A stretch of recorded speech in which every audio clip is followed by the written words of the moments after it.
Good morning. Welcome to the meeting. I, as vice chair, am just doing the acting chair job for the first part of the morning today. Chair Core will join us at 10 a.m. Notice of the time and place of these committee meetings was publicized by Omaha area news media.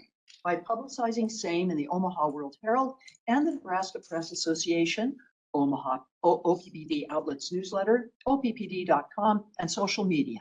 By displaying such notice on the first level of OPPD administrative offices, and by emailing such notice to each of the district's directors on February 13, 2026. A copy of the proposed agenda for this meeting has been maintained on a current basis and is readily available for public inspection in the office of the district's corporate secretary. Additionally, a copy of the Open Meetings Act is available for inspection on OPPD.com and in this meeting room. Thank you all for joining us. As a reminder to those joining us on WebEx, please mute your microphones to reduce background noise. To members of the public, thank you for attending. You are in listen-only mode. If you have any technology questions, please use the chat feature in WebEx to communicate with the event host. Our agenda for today's meeting is as follows. We will conduct a closed session this morning to discuss one topic, CEO growth and effectiveness update. We will conclude this morning's closed session no later than 9:50 a.m. in order to open the WebEx meeting to allow the public and OPPD staff to join. We will begin public session at approximately 10 a.m. and receive reports from each committee. Director Bogner, do we have a motion to go into closed session? We sure do. I move that the board go into closed session at this time, 8:32 a.m. to discuss one topic, the CEO growth and effectiveness update. With respect to the CEO growth and effectiveness update, a closed session is necessary because the discussion will involve competitive and confidential compensation and retention information, as well as performance evaluation information. A second's required to move this forward. Second. Director Bogner? Yes. Kavanaugh? Yes. Or? Oh, Matt's online. Howard? Yes. Hudson? Yes. Moody? Yes. Virgin? Williams? Yes. Did you say yes? Yes. Thank you. The motion to go into closed session has passed. This closed session will be limited to one topic, CEO growth and effectiveness update. No votes or other board action will be taken. All right, welcome. A motion and second is required to reconvene in open session. So move. Second. Bogner? Yes. Kavanaugh? Yes. Or? Yes. Howard? Yes. Hudson? Yes. Moody? Yes. Virgin? Yes. Yes. All right, thank you. The motion to come out of closed session at 10:04 a.m. is carried. This closed session was limited discussion regarding CEO growth and effectiveness update. No votes or other board actions were taken. Notice of the time and place of these committee meetings was publicized by notifying the area news media, by publicizing same in the Omaha World Herald and Nebraska Press Association, OPPD outlets newsletter, OPPD.com, and social media. By displaying such notice on the first level of OPPD administrative offices, and by emailing such notice to each of the district's directors on February 13th, 2026. Thank you all for joining us. As a reminder to those joining us on WebEx, please mute your microphones to reduce background noise. To members of the public, thank you for attending. You're in listen-only mode. If you have any technology questions, please use the chat feature in WebEx to communicate with the event host. We'll take public comments at the end of today's meeting, as well as the board meeting on February 19th, 2026, which will be conducted in person at the Omaha Douglas Civic Center and begin at 5 p.m. The public may attend in person or remotely via WebEx by going to OPPD.com. Joining me today in person are my fellow board members, Amanda Bogner, Mike Kavanaugh, Sarah Howard, John Hudson, Greg Moody, Mary Spurgeon, and Eric Williams. We also have members of our executive leadership team, Tim Talkin with the Fraser Stryker Law Firm, our general counsel, and OPPD staff. Additionally, we currently have 16 attendees in this meeting, consisting of OPPD employees and members of the public. We'll begin with committee reports and a review of board work plan items presented by the following directors. Director Spurgeon will report on governance, Director Bogner on risk, Director Williams will report on system management and nuclear oversight, Director Howard on customer and public engagement, and Director Moody on finance. Following the committee reports, we'll move into presentations on financial stewardship, oversight and monitoring, governance, and board matters. We'll conclude the day with public comments on items of district business. Josh Clark will now give our safety briefing. Good morning, everyone. Because safety is our top priority, we always begin each meeting with a few physical, cybersecurity, and psychological safety reminders. If you're not feeling well, hopefully you're not here, you're staying at home, resting, hydration, and seeking any medical help if needed. Always know your location and be aware of any emergency exits. We have an emergency exit to the back, and we also have one to the back of the room here, as well as the front of the room. In the event of any type of evacuation, I'd ask us to calmly evacuate and then meet in the north parking lot for accountability reasons. Also, first aid equipment, AEDs, and then additional first aid equipment is available to anybody right outside these doors. Just head to the security desk. We'll get you help as quickly as possible. Always keep your area free of slip and trip hazards. Stay alert for changing conditions. I don't think we have anything to worry about today. It's going to be beautiful today, so get outside and get some of that good air. Know how to reach our responders. We'll contact 911, and if anybody needs any assistance, please let us know. We'll get you help as quickly as possible. Always be cautious of any suspicious emails or unknown links whenever you're examining your digital media. Do not click anything that seems untrustworthy. Use the fish alert button in Outlook. For us in OPPD, we have a convenient little button that you can click that tells our cybersecurity team, hey, watch out, we've got something that's weird. Hopefully you might have something like that as well. If not, again, just be cautious of any unfamiliar emails. For our psychological safety, it's essential for a productive and collaborative meeting. So we always encourage curiosity and continuous learning.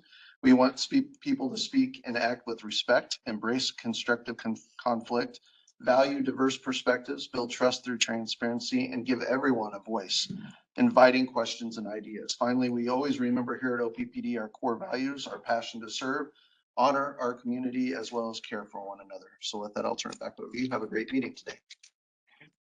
Thank you. We'll start with committee reports. Director Spurgeon.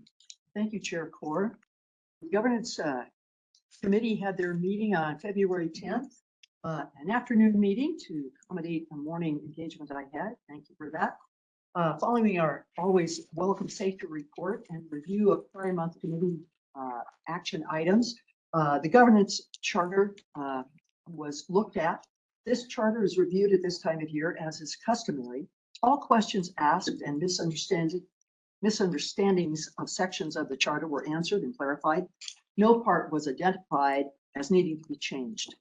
Item 4, legislative update. A very thorough update was received, and that report will be given later in today's meeting. Item 5, board resolution. Honoring a service of a past board member prompted a question and a brief discussion that will also be spoken about briefly today. Item 6, assessment of the 90-day pilot of the GP, meaning governance process, and BL, meaning board linkage policies, monitoring process. This pilot process was adopted in the 2025 August workshop. Due to extenuating circumstances, this 90-day pilot has taken 150 days to complete. During that time, 9 policies were reviewed. The process used thus far to accomplish the review of these governance policies has not received rave reviews from members of the governance committee. For at least one member, and likely more members of the board, it felt like a check the box activity that did not hold a lot of value. And I can certainly understand that. At the same time, it bears remembering that our board consultants who facilitate our annual workshop continue to urge us to review the governance process and board linkage policies annually. Perhaps the reason for that urging is that these 2 sections of policies make up 2/3 of OPPD's governance documents. However, there are other ways to accomplish such a review. Employing the perspective of his broad oversight position, our erudite Vice President of Governance, Scott Foch, has developed an annual GP and BL board policy monitoring calendar, which assigns these GPs and BLs to the various standing committees. The governance committee reviews the lion's share of these policies, but each committee has some that relate quite directly to their committee's work. This draft calendar is available in the governance pre-committee meeting book, February, for your review and consideration. Please let me know of any concerns you have in adopting this calendar as this pilot continues. And I would say to members of the public or employees, these policies are available for your review in the governance section on OPPD website. Number 7, ethics reporting. I was pleased to report I had received no ethics related allegations on the part of any board members thus far in 2026. We had a look at the governance committee planning calendar, which is helpful to look and see what the next month will hold. We also looked briefly at the board work plan and were reminded of the needed work of a subcommittee or task group to establish and execute a training plan to carry out GP 10 board governance training and orientation. And so we've received materials. Thank you, Mr. Foch, for getting us another start on that. Following a summary of meeting action items, we had about 3 minutes for open discussion. No one had anything pressing to bring up, so the meeting was adjourned. So fellow governance members, have I omitted or misconstrued anything? There's not, so I'm complete. Back to you, Chair Core. All right, thank you. Director Bogdan. Thank you.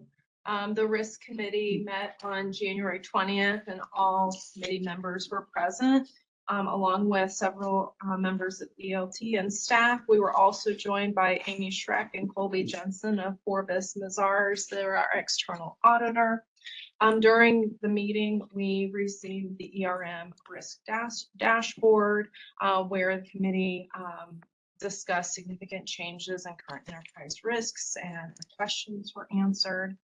We also received a report on cybersecurity and grid security risks and mitigation efforts underway.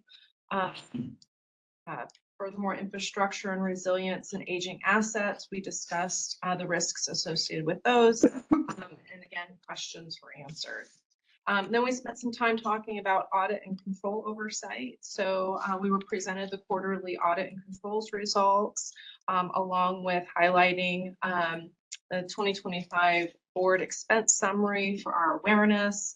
And then we have tabled a 2025 accounting update that will be covered in our next quarterly conversation. That's item 8, right? Oh, it got moved to finance. Thank you. Okay, so Mr. Moody will tell us about that in a moment. And then we heard from the Forbes Mazars external auditor, their audit scope, and for the financial statement ending and audit year ending December 31. We also, the committee members also had time to have a closed discussion with our external auditors, and we had a variety of questions to ask them, and that was a really fruitful conversation. Would any of the committee members like to add anything about our discussion? Okay, excellent.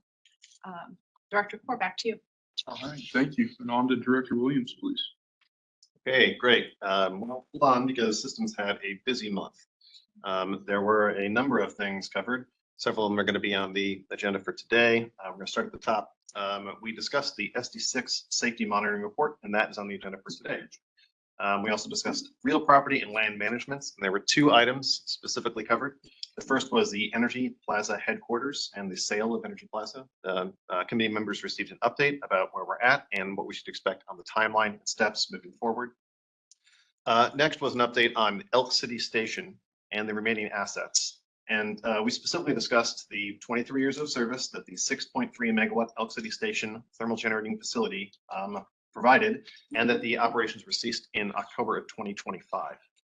Following the decommissioning, staff initiated a comprehensive asset disposition strategy involving assets owned on the leased land.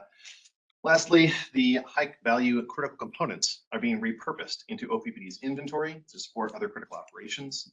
The remaining assets, such as the building, electrical, and mechanical equipment, are being contemplated for a sale to the landowner, which is Waste Management. So that facility has been included in reports in the past. Summary is no longer operational, and assets have been moved to other locations to achieve the highest value possible.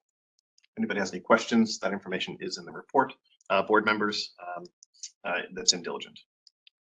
Next, we discussed resolution 6744 from December.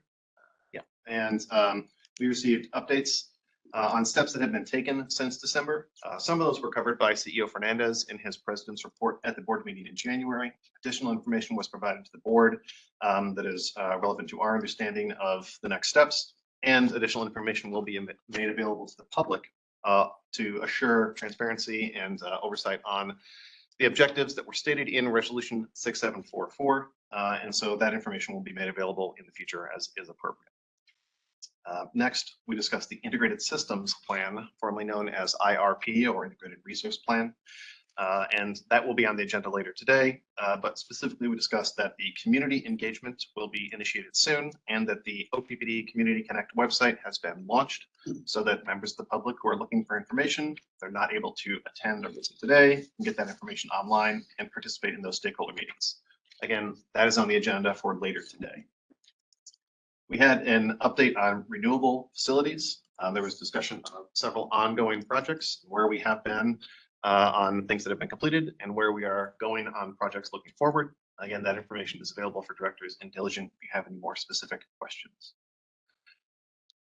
We talked about the SPP policy updates. So prepare for new acronyms. SPP policy updates included the high impact large load, known as HIL, the high impact large load, known as CHIL, and the HIL generation interconnection assessment, or HILGA.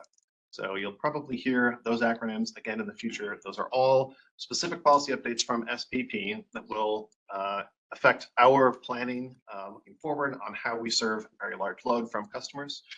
This was largely at the direction of federal agencies, FERC instructing the RTOs to set new policies. SPP has now taken action, and utilities that are members of those RTOs will be expected to align their planning and resources to achieve the outcomes that are specified there. So HIL, CHIL, and HILGA. If you have any questions, again, there's some specific information in diligence. This is a lot of acronyms, but these all you can pronounce. So if you have to say them, you can say the name of each of these. We discussed at the committee local electric grid planning related to resolution 6744. The clause in the resolution from December was about distributed capacity procurement. So we've talked about what are the expectations of developing the program, what we think the timeline will be, and how we're going to get to implementation of what was outlined in that resolution in December. And the committee also discussed community partnership strategy to align with this framework. So that was also specifically included in the resolution in December, that there was an expectation of engagement with the community on how we would achieve outcomes that were listed from that resolution. We received a transmission project update, discussion of projects that have been publicly presented in the past, including the new project in Bellevue. So if you have questions about transmission projects, that information is available in diligent for us in some detail and is available on OPPD Community Connect with, I believe, specific pages for each of the different transmission projects. We talk a lot about generation, but the other critical aspect to meeting the expectations of our customers is improving the transmission system. And we have seen a huge amount of work. I can't remember what it is, 4 or 5, something like that, times more work recently and in the near future than we had seen in the past. So if it feels like we're talking about transmission projects a lot, we are, because there are a lot of those projects going. I think we should expect more feedback from the public about how those projects are delivering to meet their expectations and how there will be some impacts, and we ask for some understanding as those projects move forward. So again, I think that OPPD Community Connect would be the best place to direct any members of the public who have questions about transmission projects. And there's more specifics available for us in diligent. We had an item to discuss energy delivery reliability. And there are several specific ways in which staff addresses this. The kind of terms that we would use there would be power quality and vegetation management trends, cable replacement program, and major storm impacts, and the SAIDI reliability metric. We discussed that a little bit last year. We talked about how are we understanding major event days and the way in which that's reflected in reports to the board, so that we understand what are the impacts that our customers are feeling from both duration and frequency impacts and metrics. So we'll hear more about that on the SD4 monitoring report, which is in April, but we had some preliminary of those programs that are leading to achieving those metrics that are specified in SD4. So like I said, we had a very busy month. I think we went a full 2 hours and then did not even get to the additional board discussion at the end because we were over. But I appreciate everybody who was involved at the time to stick that all the way through, and to everybody listening to this lengthy update from that lengthy meeting. Several items on the agenda later today, and look forward to discussion on those at that time. So Chair Core, back to you. All right, thank you, Director Howard. Thank you, Director Core. The Customer and Public Engagement Committee met on February 9th in the afternoon, and unlike systems, we kept good time. Our committee charter review, that went great. We had a product and service update, which that was a high-level overview of the distributed capacity work that we're hoping to do. And then we had a legislative update that we'll dig into more later on this agenda. With that, I'll pass it back to you, Director Core. Thank you. Go ahead, please. Thank you, Director Core. The Finance Committee met on February 6th. All members were present, several members of the executive leadership team and other staff members were there. And we also had a visitor from the Brattle Group speaking as a subject matter expert on a couple of things I'll touch on here in a moment. Standard operating procedures here in terms of safety briefing, prior month pre-committee action items, things that I want to linger on a little bit today. We had a lengthy discussion about time varying rates and what the next steps are there. A couple things to note here. First, this will come back to the full board here in the next month or so with a recommendation for the board in August of 26 to approve what we'll be testing. At this point, the indication is time of use rates is really going to meet the needs that we have at this point. So again, we spent a lot of time unpacking this. This is where Brattle's perspective is extraordinarily helpful in understanding what's happening with other utilities. There's a lot of good information and diligence should any member of the board be interested. Again, more will be coming as it relates to this, so I'm not going to unpack the entire thing for us today. Agenda item number 4, backtracking a little bit, back in October, November, leading into COP approval in December, the board, I had several conversations with board members who were curious about whether or not it might make some sense for us to create a new customer class for hyperscale customers. So at our finance committee meeting is the first time where we really started to unpack that as an issue. Again, representation from Brattle to help us understand what's happening in the market was extraordinarily valuable. A couple things to note here, and then I'll talk about next steps. When assessing the landscape of what utilities are doing, it felt to me like there were kind of 2 options that are common. More often than not, special agreements with hyperscalers are really common. And then the second is less common, being discussed, is whether or not there's a need for a separate rate class for customers of a certain size. So those are kind of the 2 ideas that Brattle was indicating are for us to start to consider. Our conversation was really centered around why is this something that is of interest to us. So that was a really fascinating discussion because the committee members were offered an opportunity to talk a little bit about it. And we also leaned on Brattle a little bit to help to sort of seek to understand why other utilities, what their why is, what are they seeking here. And nothing of particular note or surprise there. The focus was really wanting to make sure that large customers are paying their fair share. That's not anything that's something that we've been talking about, and so that's pretty consistent with what other utilities are hearing. And I think we all as board members are also paying a lot of attention to a lot of the narrative that's out in the public space right now about the influence that data centers are having on utilities in particular.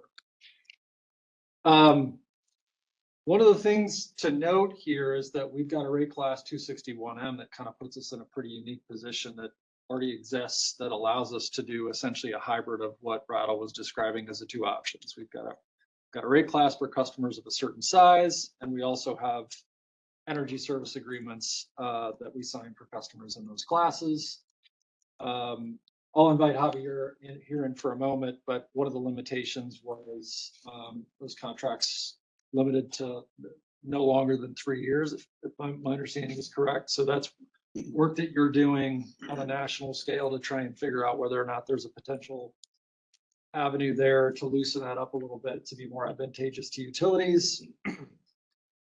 In essence, I guess what I would say for the board here is it felt like a really fruitful, valuable discussion for us to really start to unpack as a committee. What are we really, like, what's the itch we're trying to scratch here? And is there something that we should continue to discuss a little bit further? I think the next steps are probably for me as the chair to get with Brad as the CFO and kind of unpack for the two of us, what did we hear and what are some next steps? What are additional conversations that are necessary in light of what we've heard and in light of what we're seeing happening around us? And then probably back to the finance committee. This is one of those things where we're going to have to figure out, is there more work to do or not? And at some point it'll be brought back to the full board for some discussion, even if the finance committee's recommendation is we're set. We want to make sure we're doing our due diligence as a committee. I teed you up for a moment there, Javier. Is there anything more that you want to add to what I'm just? Nope. Okay. Work in progress. Okay. So that was where we had a lot of really good discussion. Looking at the agenda again, we will talk about item number 5 here in a moment. As it relates to item number 6, the preliminary 2025 financial results. Again, a little bit of a hint. These are preliminary, so nothing is firm here. But the committee did get a quick glance at what some of the preliminary results are. I will broadly describe these as very, very good for us. We're on track to hit that 2.0 debt service coverage. Our cash on hand is really strong. We put $13 million back into the rate stabilization fund, so that's back where we want it to be. We also contributed $29 million to debt retirement, et cetera, et cetera. There's a lot of really good news in here. Again, it's preliminary, so we will get a full report on this next month in March. Last couple things. The 2025 accounting update. This is really driven by GASB 103 compliance requirement. Not a whole lot for the board to really consider themselves with or worry about. This is a bit of a formality, but it will slightly change the way in which our financials look. So when you see that for the first time, I'm sure the team will kind of walk us through what some of those key changes are. I'm not going to walk you through them today necessarily.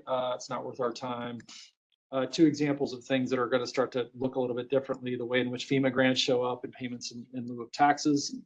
Effectively, it doesn't change anything about the way that we're operating. It'll just be a slight modification for how we're seeing things show up on campus. Then last but not least, we did our annual committee charter review as well. So nothing meaningful to report there. Other committee members, did I miss anything important? Otherwise, I think I'm good. Director Core, back to you. Awesome. Thank you. We have one financial stewardship item. Mr. Underwood. Yeah, good morning. We have Tim Vasquez here today to discuss the closing on the separate system debt issuance. Background of this is that we have participants associated with our Nebraska City 2 facility, and we are highly engaged in their capital sourcing. Effectively, we help them do it on their behalf, and we saw an opportunity to refinance the debt that they hold, and we took that opportunity to get the savings back to the participants. So Tim, if you wouldn't mind characterizing the transaction for us. Okay. Thanks, Brad. So in June, we approached you asking for authorization to refund the separate system. Again, separate system, there's 7 participants that are involved in that half of NC2, but only 5 of them specific to this transaction. But you need to have all 7 participants on board to do the refunding. So we made a strategic decision. Let's combine the 2 issues into one, make one larger issue rather than 2 smaller issues. We thought we'd get a little more interest from the market. That was a really good one. Then we could have gone as early as October, but the market didn't feel all that good. We said, why don't we wait and maybe try to time it to the call date, which was February 1st. That's not something that we do around here regularly because there's a lot of things going on at the end of the year, at the beginning of the year.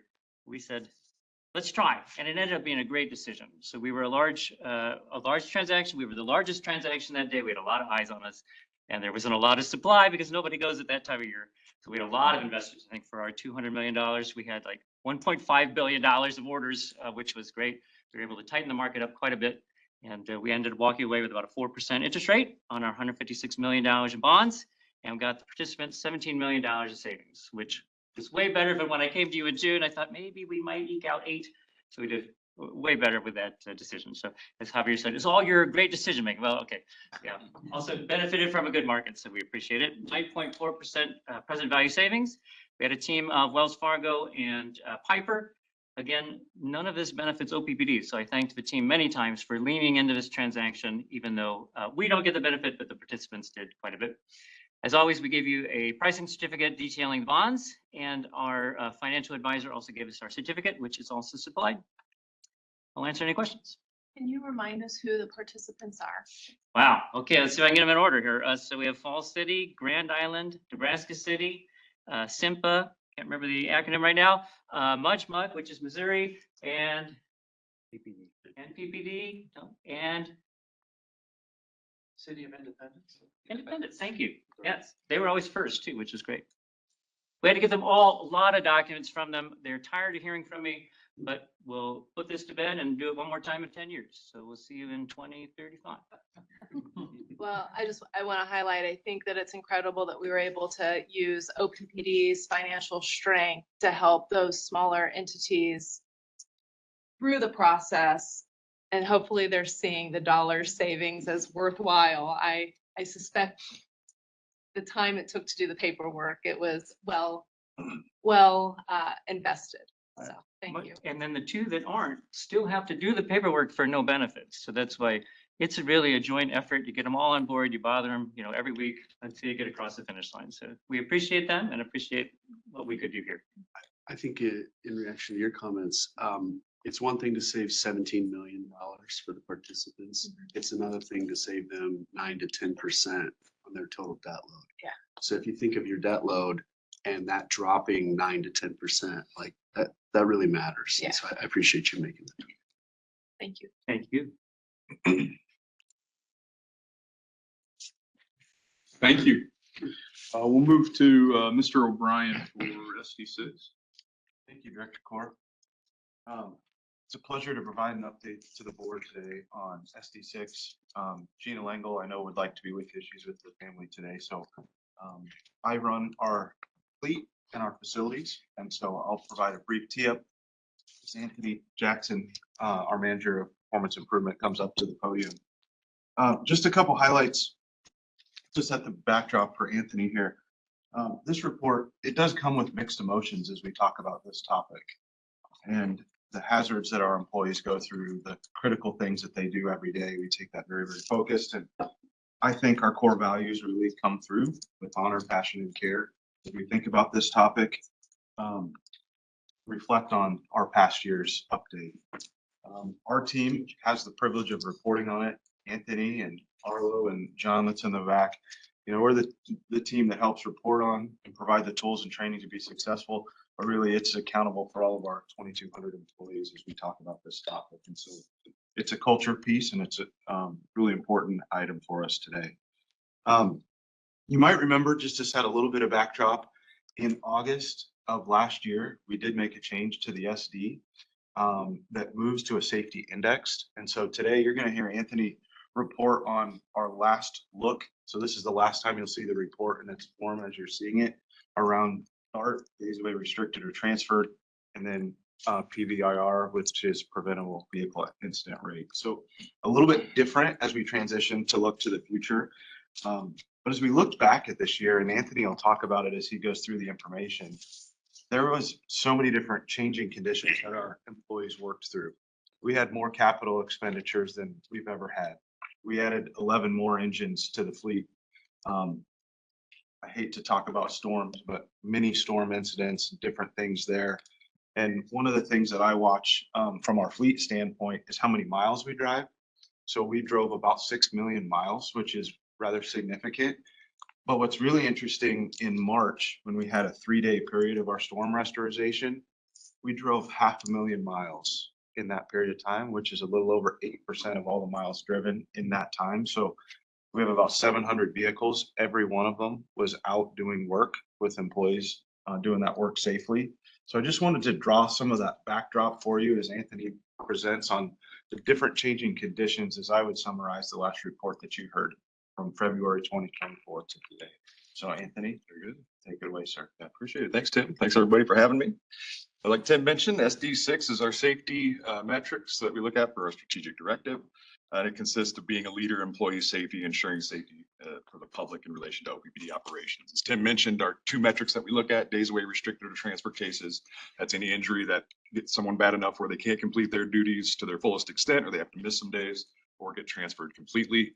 That rate is representative of injuries per 100 workers. And so our preventable vehicle incident rate is at 4. That's representative of our incidents per million miles driven. So that's kind of our ceiling for vehicle incidents. So next slide. So the first part of that, as far as being recognized as a leader, there's some awards that we have been lucky enough, or not lucky enough, grateful enough to have received in the past as well. So the American Public Power Association is the first one, Safety Award of Excellence. And the next is the Nebraska Safety Council's Nebraska Safest Companies with Distinction. Those reports are generally considered, they consider program elements as well as statistics. We also received another reward last year for, again, these are all for work in 2024. So the 2025 awards are for the 2024 work. We're just applying for the 2025 awards now. But we did receive a workplace driving safety award from the National Safety Council, which was the first year that they offered that of last year as well. So as far as being recognized goes, we seem to be hitting the mark there. Next slide. A lot of lines here. And I was just informed that my blue shirt was purple, so I may not be the best person to be telling about colors here, but the top, I believe, is a blue dotted line there. Thanks to Arlo and John, a little colorblind problem here. But that top line there represents industry average for DART rate. And so it fluctuates a little bit. It can be anywhere from 1.1 to 1.3. We tried to be a bit conservative there. We have it at 1.1. The line that looks a bit more like the stock market there is our DART rate. You can see a little bit up and down. We've stayed consistently below the industry average, which is good. That orange dashed line there just below that represents top quartile for the American Public Power Association. And you can see we've hit that top quartile mark a time or two, and that's been one of our goals. The line below that, the blue line, is the strategic directive of 0.5. And you can see we've flirted with that a couple times, but we generally stay above that line. So still work to do. We have a lot of things that we implemented this year. We don't necessarily see a exact immediate reaction when we implement our program. So we hope to see some changes coming forward in 2026 with that rate. Next slide. A little bit more context than just DART rates. This is taking a look at our missed days, restricted days, and this is generally considered as injury severity. The smaller numbers indicate a severity rate. That's essentially just looking at our days away cases and how many per DART case that we're having. So you can see 2021 was a pretty rough year. We've dropped since then on a little bit of a climb up there. Just a side note, this does include all injuries. So we do have we'll talk about here in the next slide, our preventable vehicle incidents. We had one that was determined non-preventable that accounted for about a third of our days away cases in 2025. So just a little bit of context there. One or two events can really change those numbers. The next slide. And then I think our last stat slide here, this is our preventable vehicle incident rate. You don't see a lot of the benchmarking that you saw with the DART rate. Years ago, this was a bit more of a consistent rate. We'd be able to go pull from other companies and, we're looking at apples to apples. This isn't tied to a regulatory standard like the DART rate is. And so we do a lot more personal benchmarking and internal benchmarking amongst ourselves to find out where we sit. And we do very well with driving. It's not perfect, and we know we're always striving for better. And so as Tim alluded to on our safety index for next year, 4 being our target this year, we're kind of self-imposing a bit more of an aggressive target. We're not going to award ourselves full points unless we're at about a 2.5 for our vehicle incident rate. So we want to try to challenge ourselves a little bit. Like I say, these are preventable, so we know that we can do a little bit better with that. So, and as I said, it's our biggest exposure out there. We drive 500,000 miles a month. We're out there all over the roadway for our service territory. So it's something that we want to put some continued focus on. Could you guys speak to how aggressive a 4 is? 4 was top decile for APPA companies. So it's 4 is a great target. With our regional peers, we're about half of what a lot of the folks around our region have for a DART rate, and so we do perform well. But yeah, that 4 was a top decile number. So we're going to top 5%. We're gonna push harder. Yep. Try to get down to 0. We consistently stayed about at a 2.5, looking at our previous years. So we think we can achieve that. Can you tell us a little bit about changing that threshold downward? What kind of, I'll say, changes will that look like and feel like to our employees? Is it additional training? Is it additional technology? Being the fact that we felt that we were already achieving that goal, I don't believe there's going to be a whole lot of programmatic things that we'll have to do to take place to stay hitting that. We're going to continue to focus on it. We are implementing some training and some other ideas that we're floating around with some of our regional partners in the industry as well. It's a hot topic amongst all of our debates, but yeah, so nothing, I don't think anything immediate. Like I say, we're performing at that rate already, so we're hoping we just keep there and continue to drive it. I think it's probably just reinforce what we already do and having those safety meetings and practice. A lot of these preventable vehicle incidents used to happen and still happen inside the garage, right? Inside our own. Those are really easy to prevent. It's taking the time, walk around the vehicle, make sure that there's nothing around, have a spotter, things like that. And I think that reinforcing that behavior is really something that your team has done really well. There's a lot of equipment and structures in our centers, and you don't have somebody helping you. It's easy to bump into some. So there's a lot of those type of events. And we are a little bit unique. We do include our on-property incidents in our rates. A lot of companies don't consider that as well. And do you include the folks we hire, as well, the contractors in that training and that safety, or in the accounting? The contractors are not included in our preventable vehicle incident rate. They count theirs separately, similar to their OSHA and injuries. They're required to count those on their own record. Thank you. But we do get them reported. We do have a reporting system. We do keep track of all that, so we are monitoring it. And if we have a third party that we use who start to show a trend in the wrong direction, absolutely, we work with them, and if they're unable to fix it, they may no longer be a company that we utilize. And I think maybe next slide there. So again, like I said, we've implemented a few things. We've tried to address. We have sprains, strains, and tears. That's by far the most where we see our most injuries come from. It's more than every other injury category combined. And so we partner with some external folks and our internal work comp folks to help with those musculoskeletal type things and see if we can drive down our injuries. Like I said, it's not usually something that we see right away, but we have started out January for the first time in 3 years without a DART case or a medical treatment beyond first aid case in January. So I feel like we're making some good progress for the children. That report in itself highlights how difficult, how heavy the work is that our employees do day in and day out. It is incredible the amount of work that they do and how safe they do it. Thank you. That's all I have. Thank you. Thank you. Maybe can I ask the committee? So the committee's recommending taking reasonable and appropriate measures. That's different than sufficiently compliant. Is that because of the SD is different than the metrics, or help us understand? Yep. So specifically, the DART number is not at the metric that's called out, and so we felt that when there is something as explicit as a metric and it is not achieved, and this is the second year in a row, that this is the appropriate recommendation.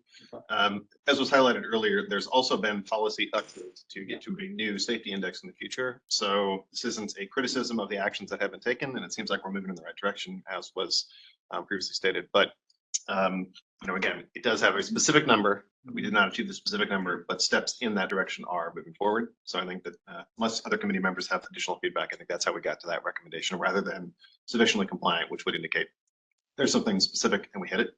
Mm-hmm. Okay, thank you. All good. All right. Then on to Mr. Underwood interview. Can I just quickly on this one? Just because we have our safety team here really quick. I know with board members, we talk about strategic directives. We have a good framework. We talk about how they're all important. I want to call out, this is, in my mind, the most important one. Make sure that we have our people are safe.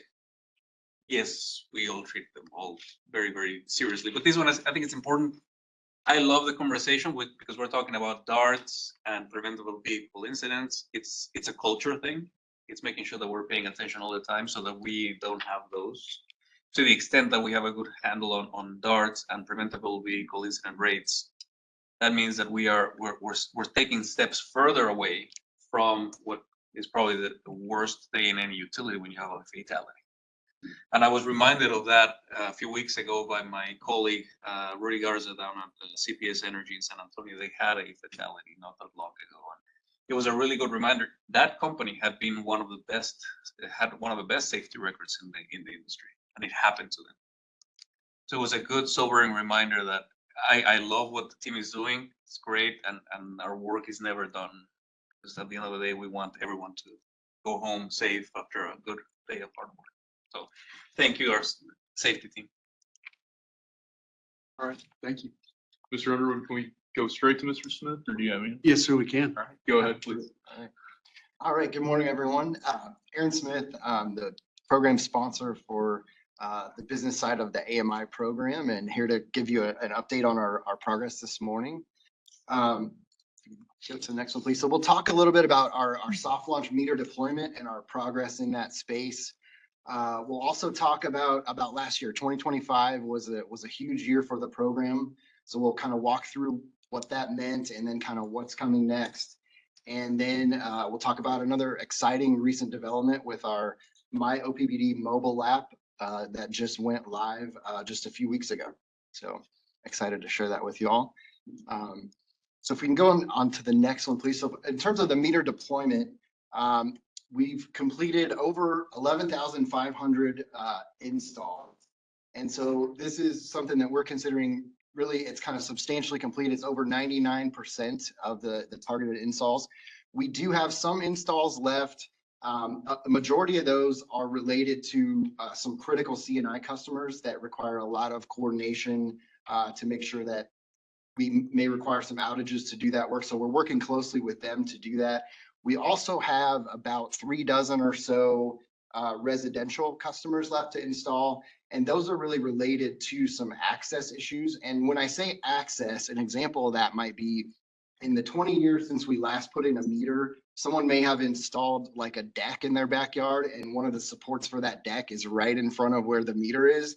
And so we've got to work with that customer to kind of move the location of that meter. So those are the type of access issues that I'm talking about. And so we're working with those customers on those issues. So just a few things left. So really substantially complete and great progress so far. As you'll see on the screen, we have had 7 customers go through our full process to do the opt-out as the date of publication here, which is kind of right on near our target of what we were assuming. So 7 out of over 11,500 is about what we were expecting, and a pretty low number all things considered.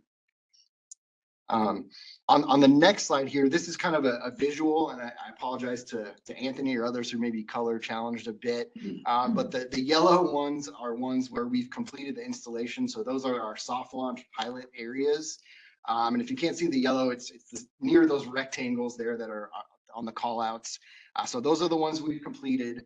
The green colored ones are ones that we will do in the future as OPPD, our own meter tech staff will do those. So those are the C&I customers that we're doing ourselves. And then Commercial and industrial. Commercial industrial, thank you, Javier.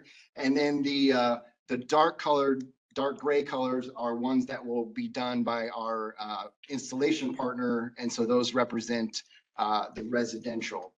And one great thing to report about this is our field area network is working really well. So just a couple stats I wanted to share with you, kind of our 1 day read value. So in a day period, we hear from 99.46% of the meters. And then over a 3-day period, that goes up to 99.99% of meters, which is really good. I've talked to some of my peers at some other kind of public power utilities that have gone through this exact same thing in the past couple of years. And at this point in their programs, they were down to like 60% in some cases and had to go out and do some things in the field and do some things with firmware. And I think all the testing that we did and the robust lab that we built at our meter facility really helped us to put us in position. So I think where we are in the program to be above 99% on the communication rate is really spectacular. If you'll go to the next slide, it shows our rural soft launch deployment areas, and most of these are with the cellular technology. It's kind of our multi-carrier solution where it'll jump to the strongest signal, whether that's T-Mobile, Verizon, AT&T, whoever provides the strongest in the area. And those are included in those stats. So those are in that 99% as well. So that cellular, even in the remote areas of our system where sometimes that cellular communications can be a challenge, those are performing really, really well. Also, so that's great to see because we picked some very challenging areas on purpose, and that's great to see those doing very well. On the next slide, I wanted to share something that I think is really cool. So this is an example of some data that we've never had before as a utility. So this is from a residential meter.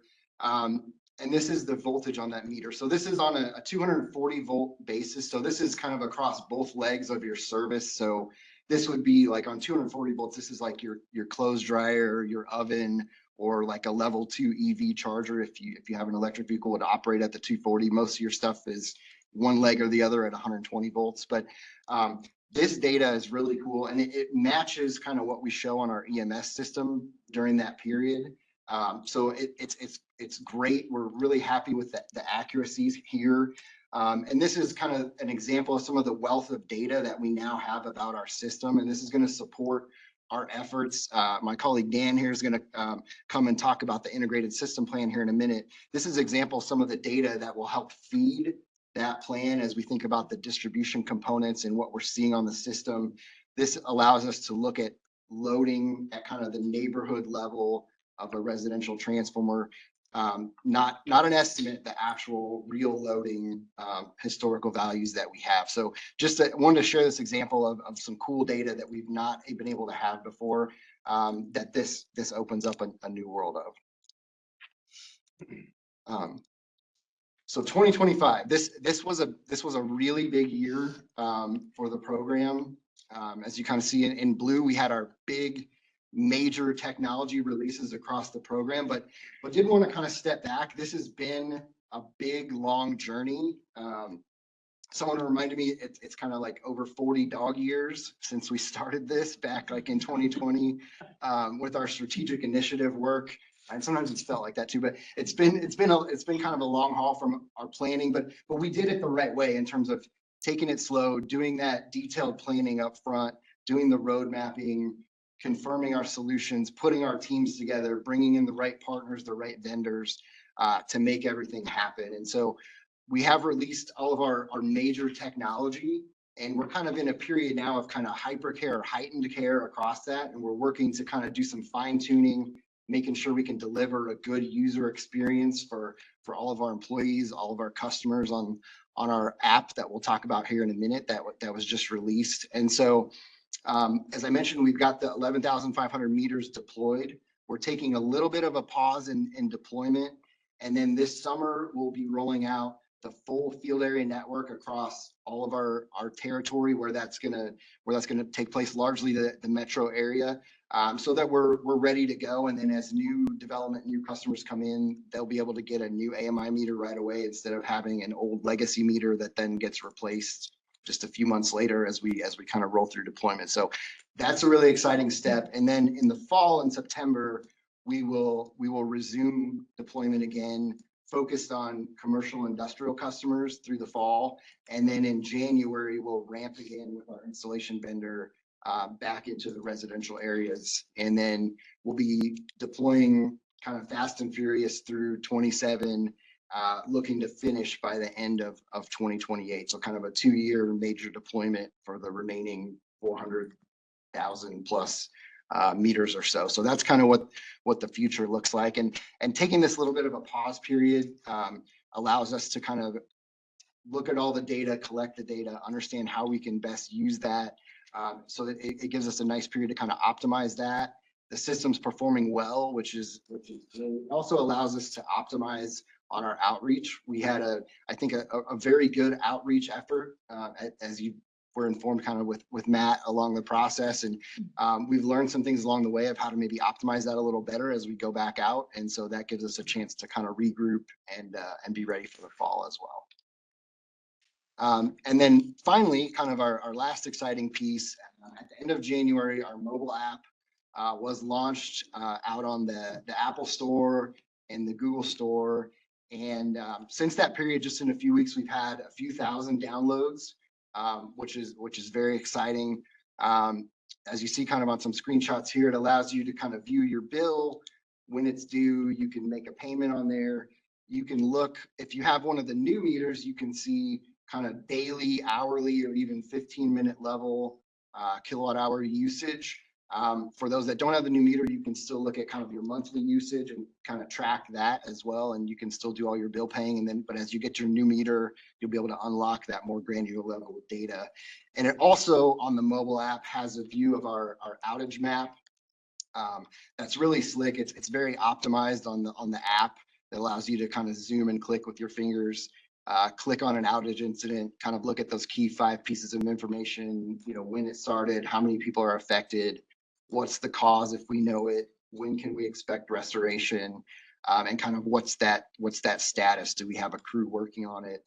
What's the status there? And again, you can also report outages there and even subscribe to an outage if you have maybe a family member that you care for, you look after, that you want to kind of understand what's the status of their power. So really, really cool stuff. It's been a good response for just being live for a couple weeks to see all those downloads.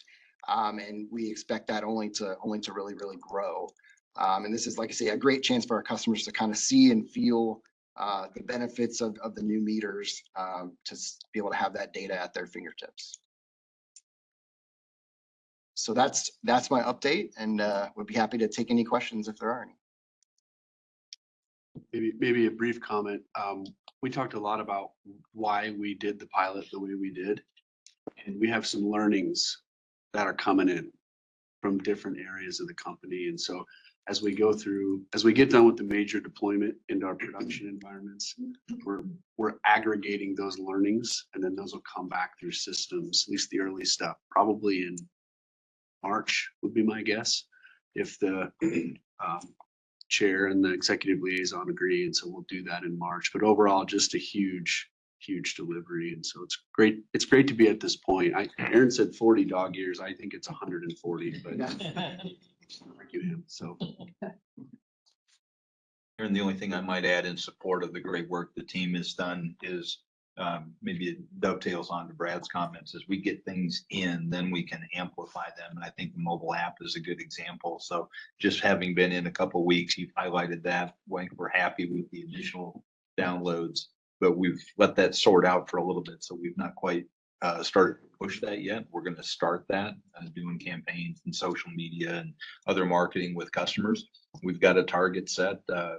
We often look at those tools and think, well, everyone adopts them. The reality is across the industry, it's about a 35% adoption rate overall with most utilities on mobile apps. So we think we can get a good chunk of that maybe in the first year. So we've got a pretty aggressive goal, but directionally we'll work toward that. And to Brad's point, we'll learn more as we go and adjust and reflect. This relates to time of use rates, right? I think one of my big takeaways from rates 101, 201 was I've been thinking about this really as our customer readiness. And I think you all help me understand organizational readiness in a different way.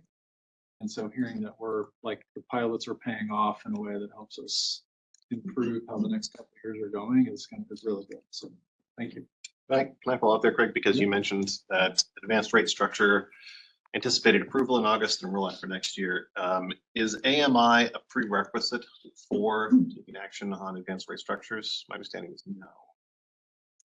Can anyone speak to whether or not, because we're continuing the AMI meter deployment through 26. Does anybody have, and if the answer is, we'll discuss that leading up to August and the end of the year, that's perfectly fine. I just wanted to make sure I'm understanding. Yeah, that puts us in a position to do the pilot rate, right? Like, so we're not deploying it widely. We're doing the pilot. Okay. Yeah. So that's what that's what the timeline is, so that when we get to 2027, we're ready to do the pilot for that 12 month. That makes sense? And that would be participants in the pilot would be specific to people who already have AMI meters installed. Yes. Sounds good. Thanks. Anybody else? All right, thank you, Aaron. Okay, we have Mr. Dan Lenahan, he's our Senior Director of Integrated System Planning, and he's going to give us an update on the IRP/ISP, and he'll go through those acronyms. But as a reminder, we want to keep this in front of the board about as consistently, or at least as consistently as AMI. And so this will be the beginning of a number of these, or this is the second or third of this series. It'll go through the year. So, Dan, take it away. Excellent. Thanks, Brad. So as Brad mentioned, I'm going to give an update today on the ISP. I'm mostly going to focus on an update, high level scope, schedule, and our stakeholder engagement plan. So at the January all committee meeting, our new Director of Energy Portfolio Planning, Shannon Coleman, did a great job of introducing this ISP topic. So I'm going to expand upon it a little bit today. But a lot of the stuff she talked about is located on the left-hand side of this slide. So I'm not going to go through most of it, but I just will reiterate, this is a transition from our previous integrated resource planning process, where once every 5 years, we did a study to determine optimal generation expansion portfolios for our system to serve our customer growth. So this ISP is still going to do that, but it's going to now more holistically integrate our transmission and distribution grid electric system expansion plans as well, alongside our generation expansion plans. And that's where the integrated nature of this integrated system plan comes into place. Then receiving some questions on ultimately what are the outcomes of the ISP, which our goal is to complete this by the end of this year. So I want to clarify that, and it's mostly on what this is not going to deliver, which I put on the right-hand side of the slide here. An outcome of this is we are not going to be announcing specific new generating sites as part of this ISP. We will not be announcing new transmission or distribution siting facilities as part of this ISP. We will not be announcing new demand side management programs or distributed energy resource programs as part of this ISP. We will touch on each of those aspects, but at a more higher level and directional level. So we will still produce generation portfolios at a high level as an outcome of this, but I wanted to make it clear there's not going to be specific siting. That kind of stuff is going to come after the completion of our ISP, which again is targeted to be complete by the end of this year, where more specifics will come out on our longer range expansion plans. There's one. Is it fair to say that at some point we will come back to the board and ask for a resolution to approve new generation? That should at least have some resemblance to what the ISP said at a high level, but this time with more granularity. Correct. Yep. Similar to what we've done in the past on our IRPs. Yep. There will be one exception to this, and that will be at the North Omaha station. We are going to have a hyper-focused look on focusing on investments to support the transition of that power plant in accordance with the board resolution that was passed in December of last year. So I wanted to state that clearly here as well. So now I kind of level set on what the ISP is versus what it isn't going to produce by the end of the year. You can go to the next slide. So this is a high level quarterly timeline of all the major ISP activities. Same slide we showed at the January all committee meeting, and you're probably getting, you will get sick of seeing this, as this will be a consistent slide we show every time we do an ISP update, as this will be a measure of which we convey where we've been, where we're at, and where we're going with the ISP on a quarterly high level basis. So where we've been in the last quarter of 2025, we completed onboarding our technical vendor E3, who helped us on our previous IRPs in the past, and also is one of the few vendors in the country that has experience in developing ISPs for a utility in the country. We also last quarter completed a stakeholder pre-engagement effort, and I'm going to provide an update on that on the next slide as well, on the results of that and how that shaped our stakeholder engagement plans for the rest of this ISP for this year. Where we are currently at, where the star is on the slide, is in Q1. And a big part of what we're doing now on the technical side is setting up the portfolio modeling framework and the data inputs. And I'll unpack a little bit of that on the next few slides here coming up. But on the bottom half of the slide, I wanted to point out that we are gearing up to provide 4 workshops each quarter this year.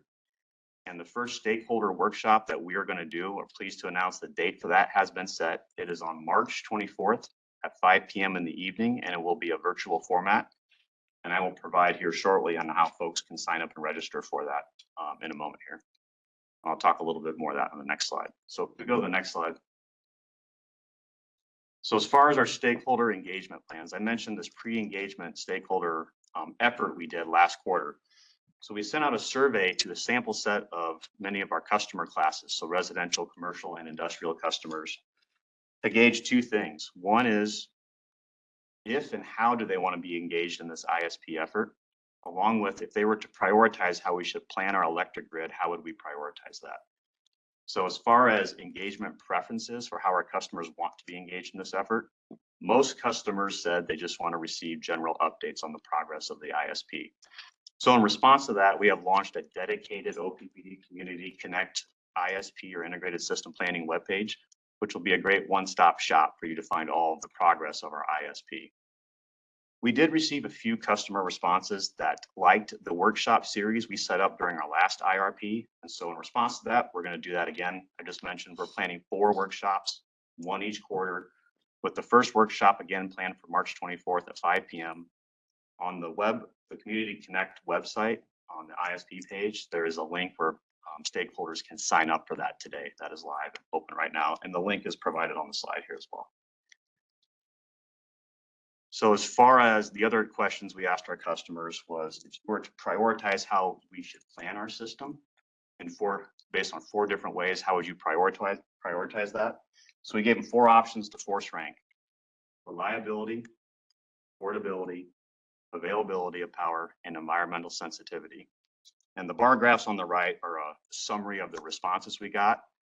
But in summary, an overwhelming majority of our customers either ranked reliability or affordability as the number 1 and 2 prioritize we should use to plan our electric system going forward. If you go to the next slide. So on this slide, I just wanted to hit at a high level some of the technical modeling framework work that we're doing in Q1 of this year to set up how we're going to do this ISP.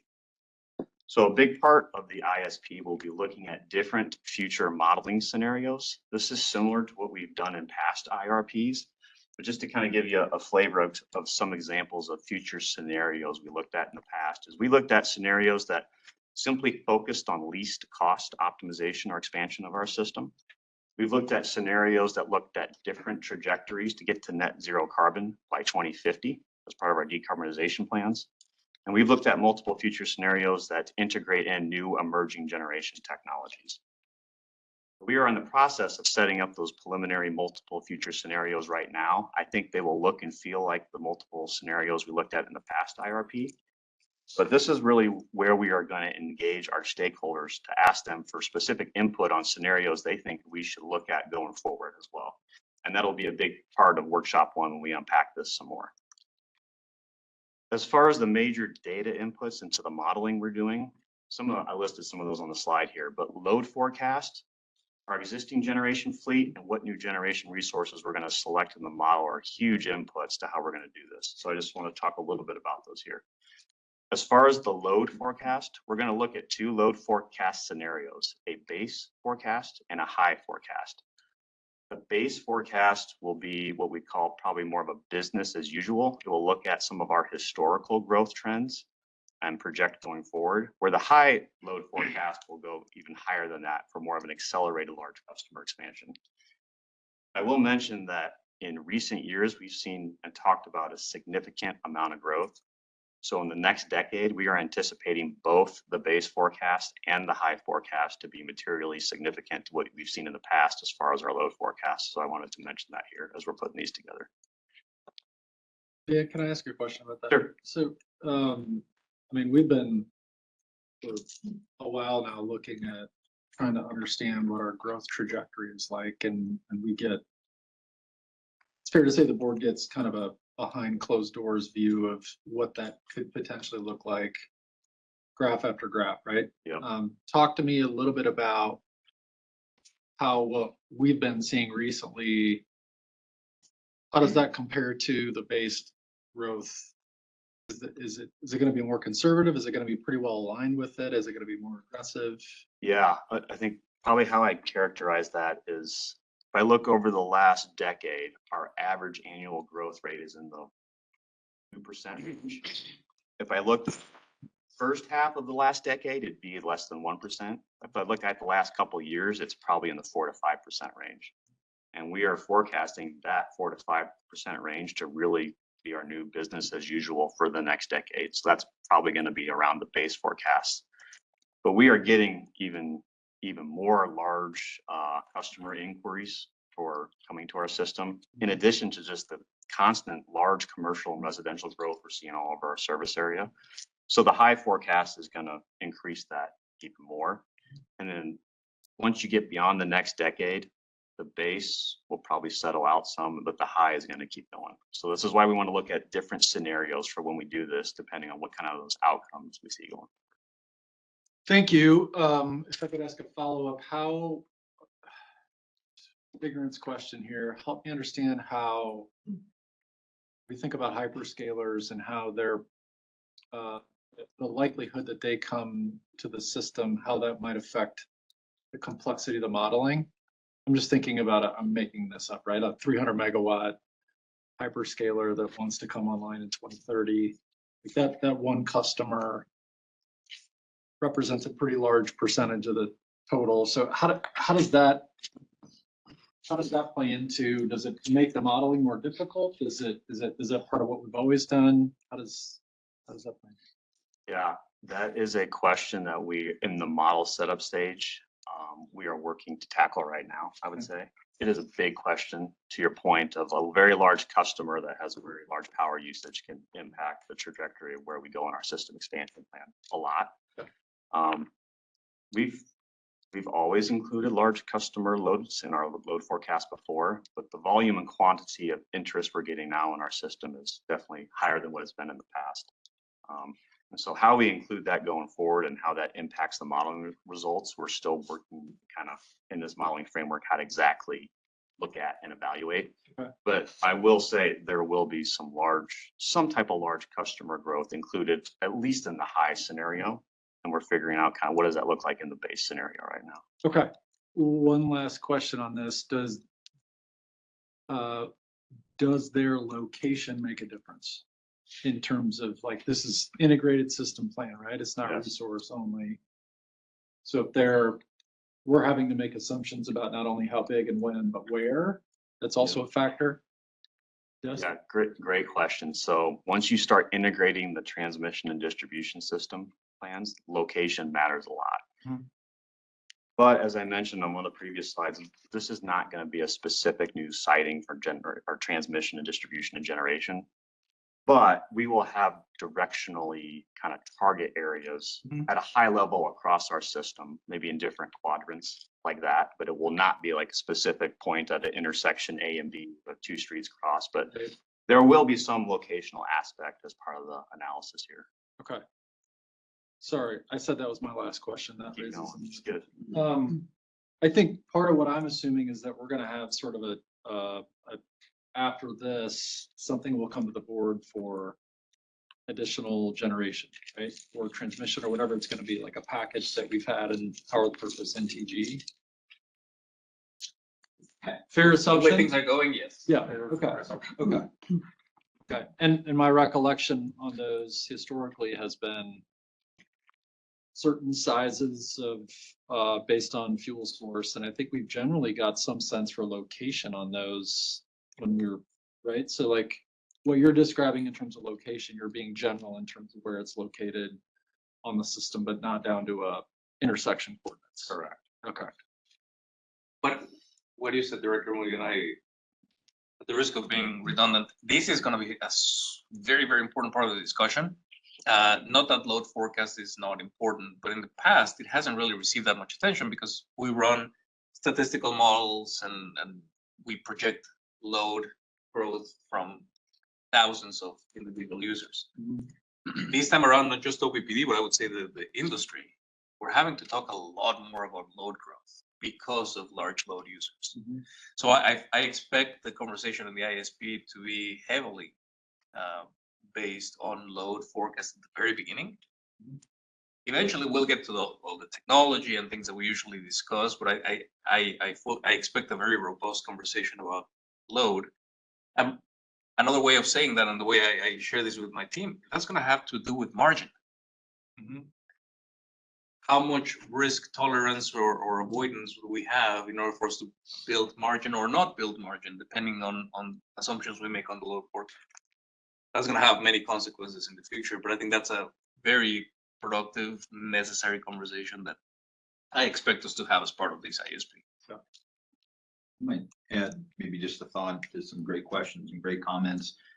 It is natural that when we talk about low growth, we would focus on the largest in a subset of customers seeking to grow, and there's no doubt that that's the case.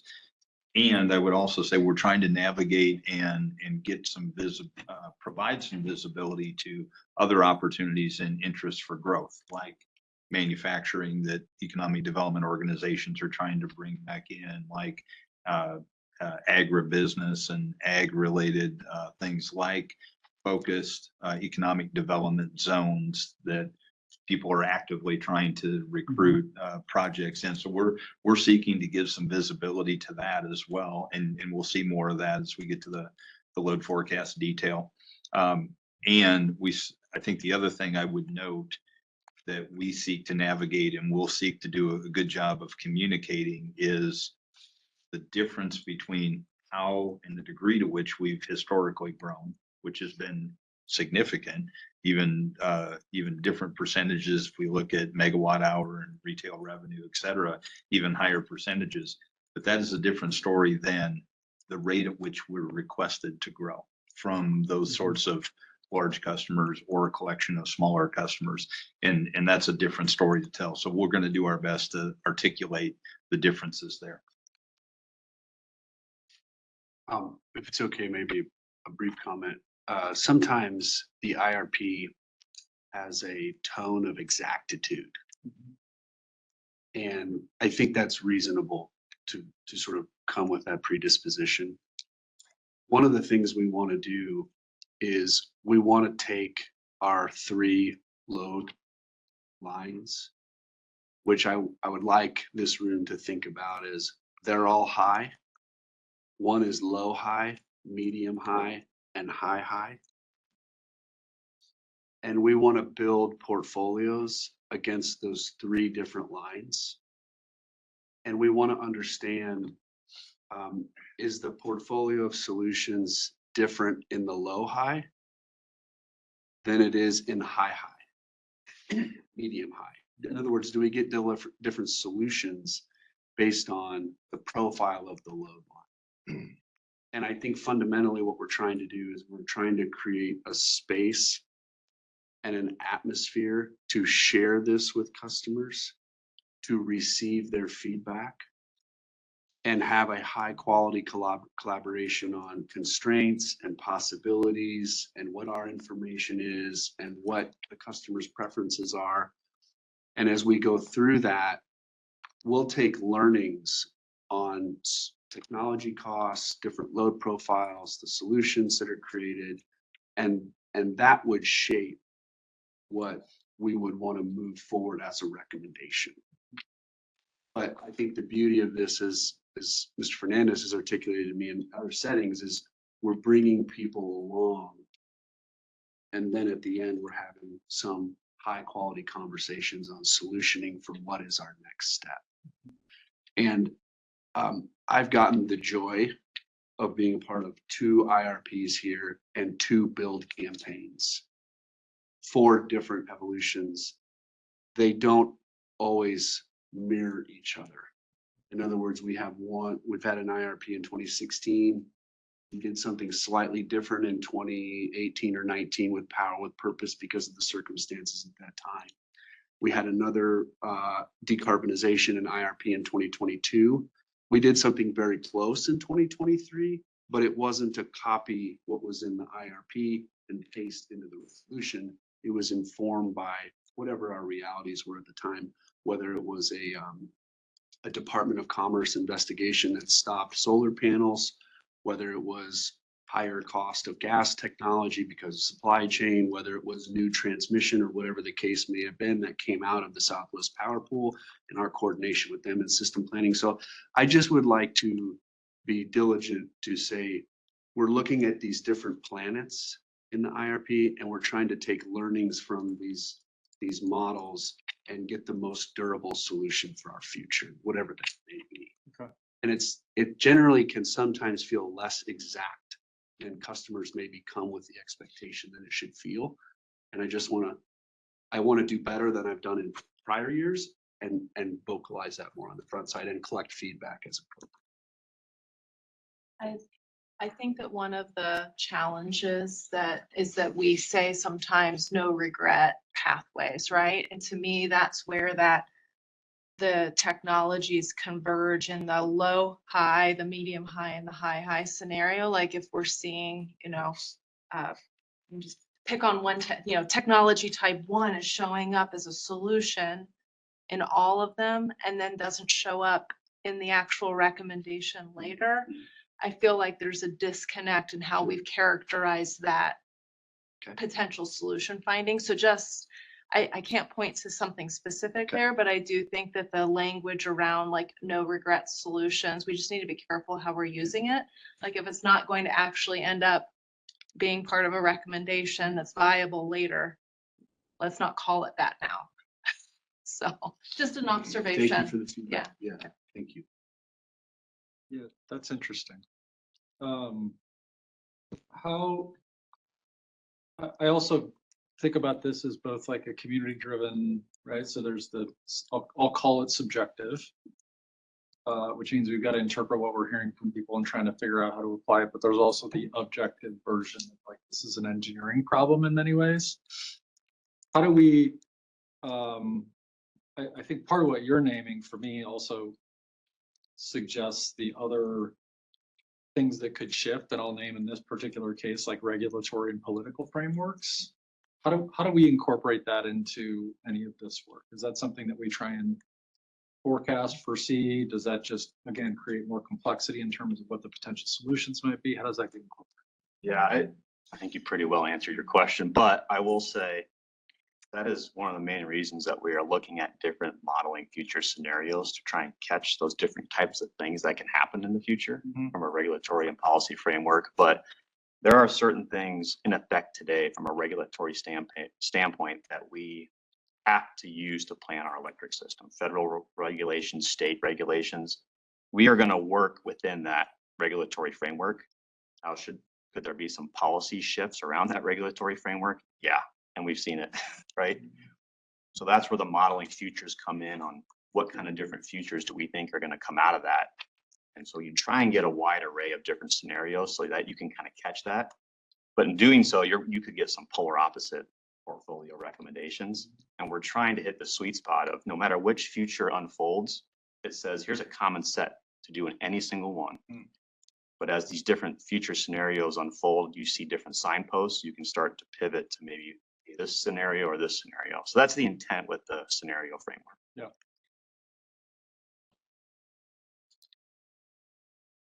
Thank you. Any more questions? I have, Not yes, but not right now. Okay. I have one on the stakeholder engagement slide. So you have first, second, third, fourth. I'm curious how you offer the questions that you have four. You have a first response, second response, third, or those different groups or cohorts, or how? I'm not sure I understand how you got with those four tiers. Yeah, debated even showing that because I figured this question was coming and should have just went with the takeaway. But that is a percentage of respondents, how they ranked which of the planning priorities, either first, second, third, or fourth. And the different colors are the different options. Purple is reliability, blue is affordability, green is availability, and orange is environmental sensitivity. Thank you. Yep. Yeah, no problem. Appreciate the question. Okay, Aaron, if you want to go back to the portfolio modeling framework slide. So there's just a couple more things I'll round out on this pretty quickly, which I wanted to get to. On some of the data inputs, as far as our existing generation assets, we have an existing generation fleet that serves our customer base today. Some of our existing generation assets were built many decades ago.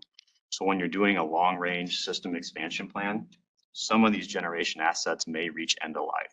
So as part of this analysis, we are going to look at potential life extension scenarios of those units, but also retirement, repowerment, and replacement of those units as well. I will mention that in the next decade, as far as our existing generation asset base goes, North Omaha Station transition will be the focus over the next 10 years. As far as what new generation technology we're going to look at to select for generation expansion in this scenario, just about any generation technology you can think of, we're going to include, including mature technology, such as wind, solar, batteries, natural gas, and also emerging technologies like advanced nuclear, hydrogen, and long duration energy storage. And we will look at these technologies on both a bulk electric system basis and also on a distributed energy resource basis as well. So that in general, I just wanted to reiterate, we're going to look at multiple different future scenarios to try and cover different types of scenarios that could unfold, and just give you a flavor of some of the major data inputs that we're gathering right now on load forecast, our existing generation fleet, and what new generation resource technologies we're going to look at. I think I just have one more slide in here, and it's where we're going next. We committed to provide the board at least quarterly updates on the progress of the ISP. We've now gone each month, so we're continuing to maybe accelerate that to monthly. We'll see. I wanted to basically lastly end on what I mentioned earlier, that stakeholder workshop 1 date has been set. March 24th at 5 p.m. It'll be a virtual format.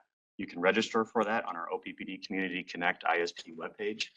This will be the first of 4 workshops we're going to do. This will be a virtual format for this first one. And all of these, if people can't make it, will be recorded and posted online with meeting summaries as well. So I believe with that, that concludes what I wanted to update you on the ISP progress today. And I'll see if there's any more questions. The only advertisement for this via Community Connect, or are there other avenues? I would maybe defer to our stakeholder outreach group to see if there's other avenues besides announcing it here. I do know, I believe in the board meeting on Thursday night, there's probably a slide to reiterate what I'm mentioning here as well.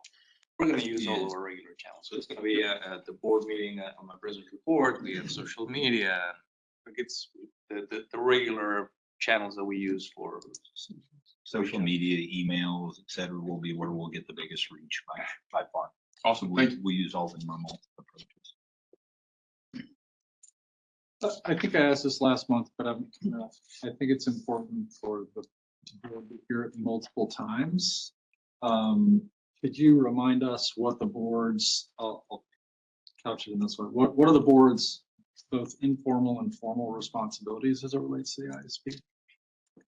Where informally, where do you want us? Where are the conversations? What do we need to be focused on? And formally, are there things that we need to approve? Yeah, so let me answer that one. Sure. Perfect. I'll defer to Bob. Thank you for I just let that skip a bit. Sorry, Dan. I got no, I'll take it. Technically speaking, the board historically hasn't had an official role on the IRP. The board has not had to approve the IRP. It is just the contractual obligation we have with the Western Area Power Administration.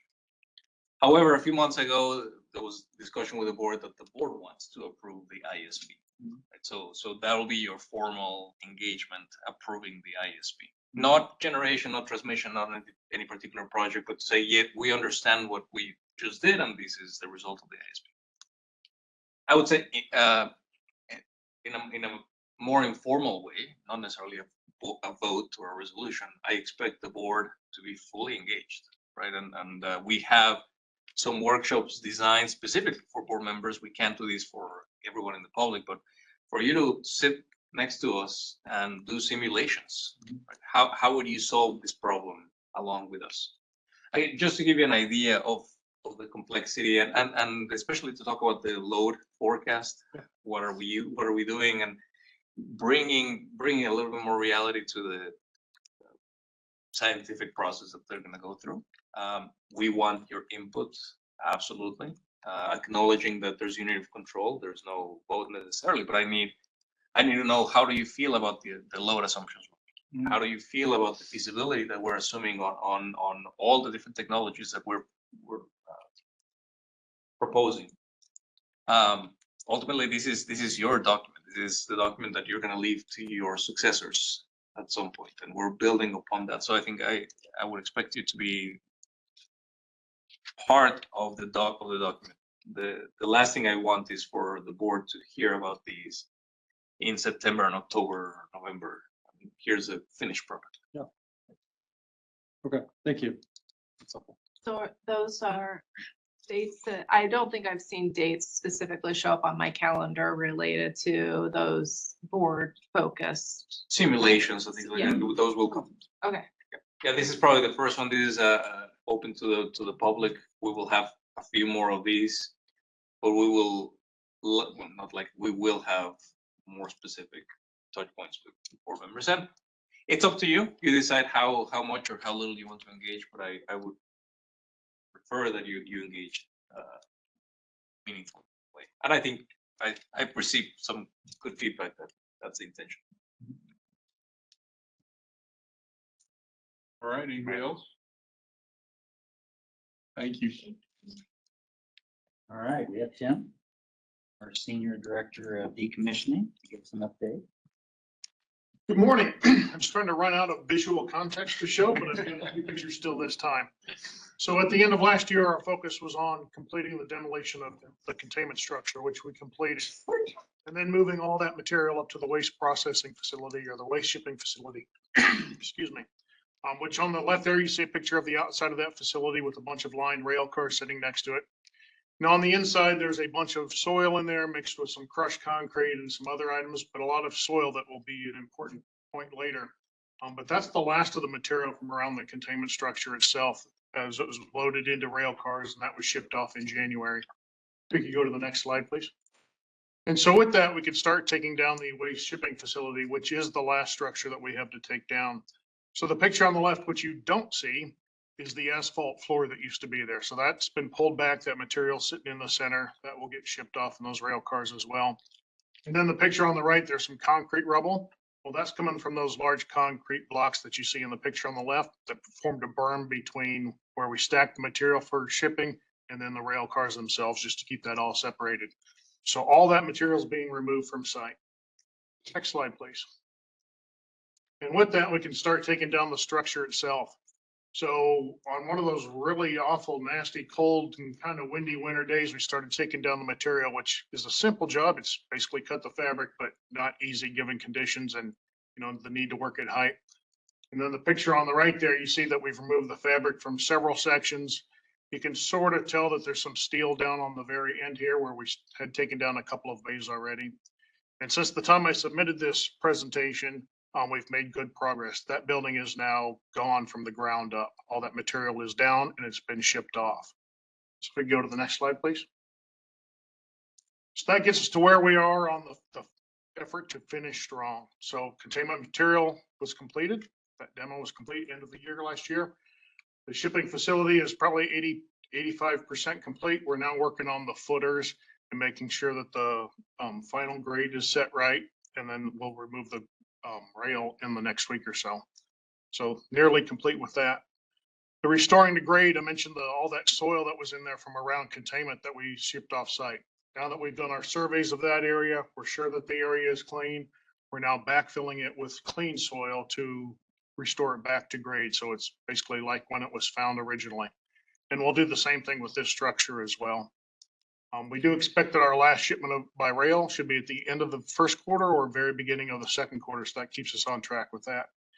And then we continue our radiological surveys. Those have been ongoing for years and those will continue throughout the project. Those are the items that get us to substantial completion in the third quarter of this year.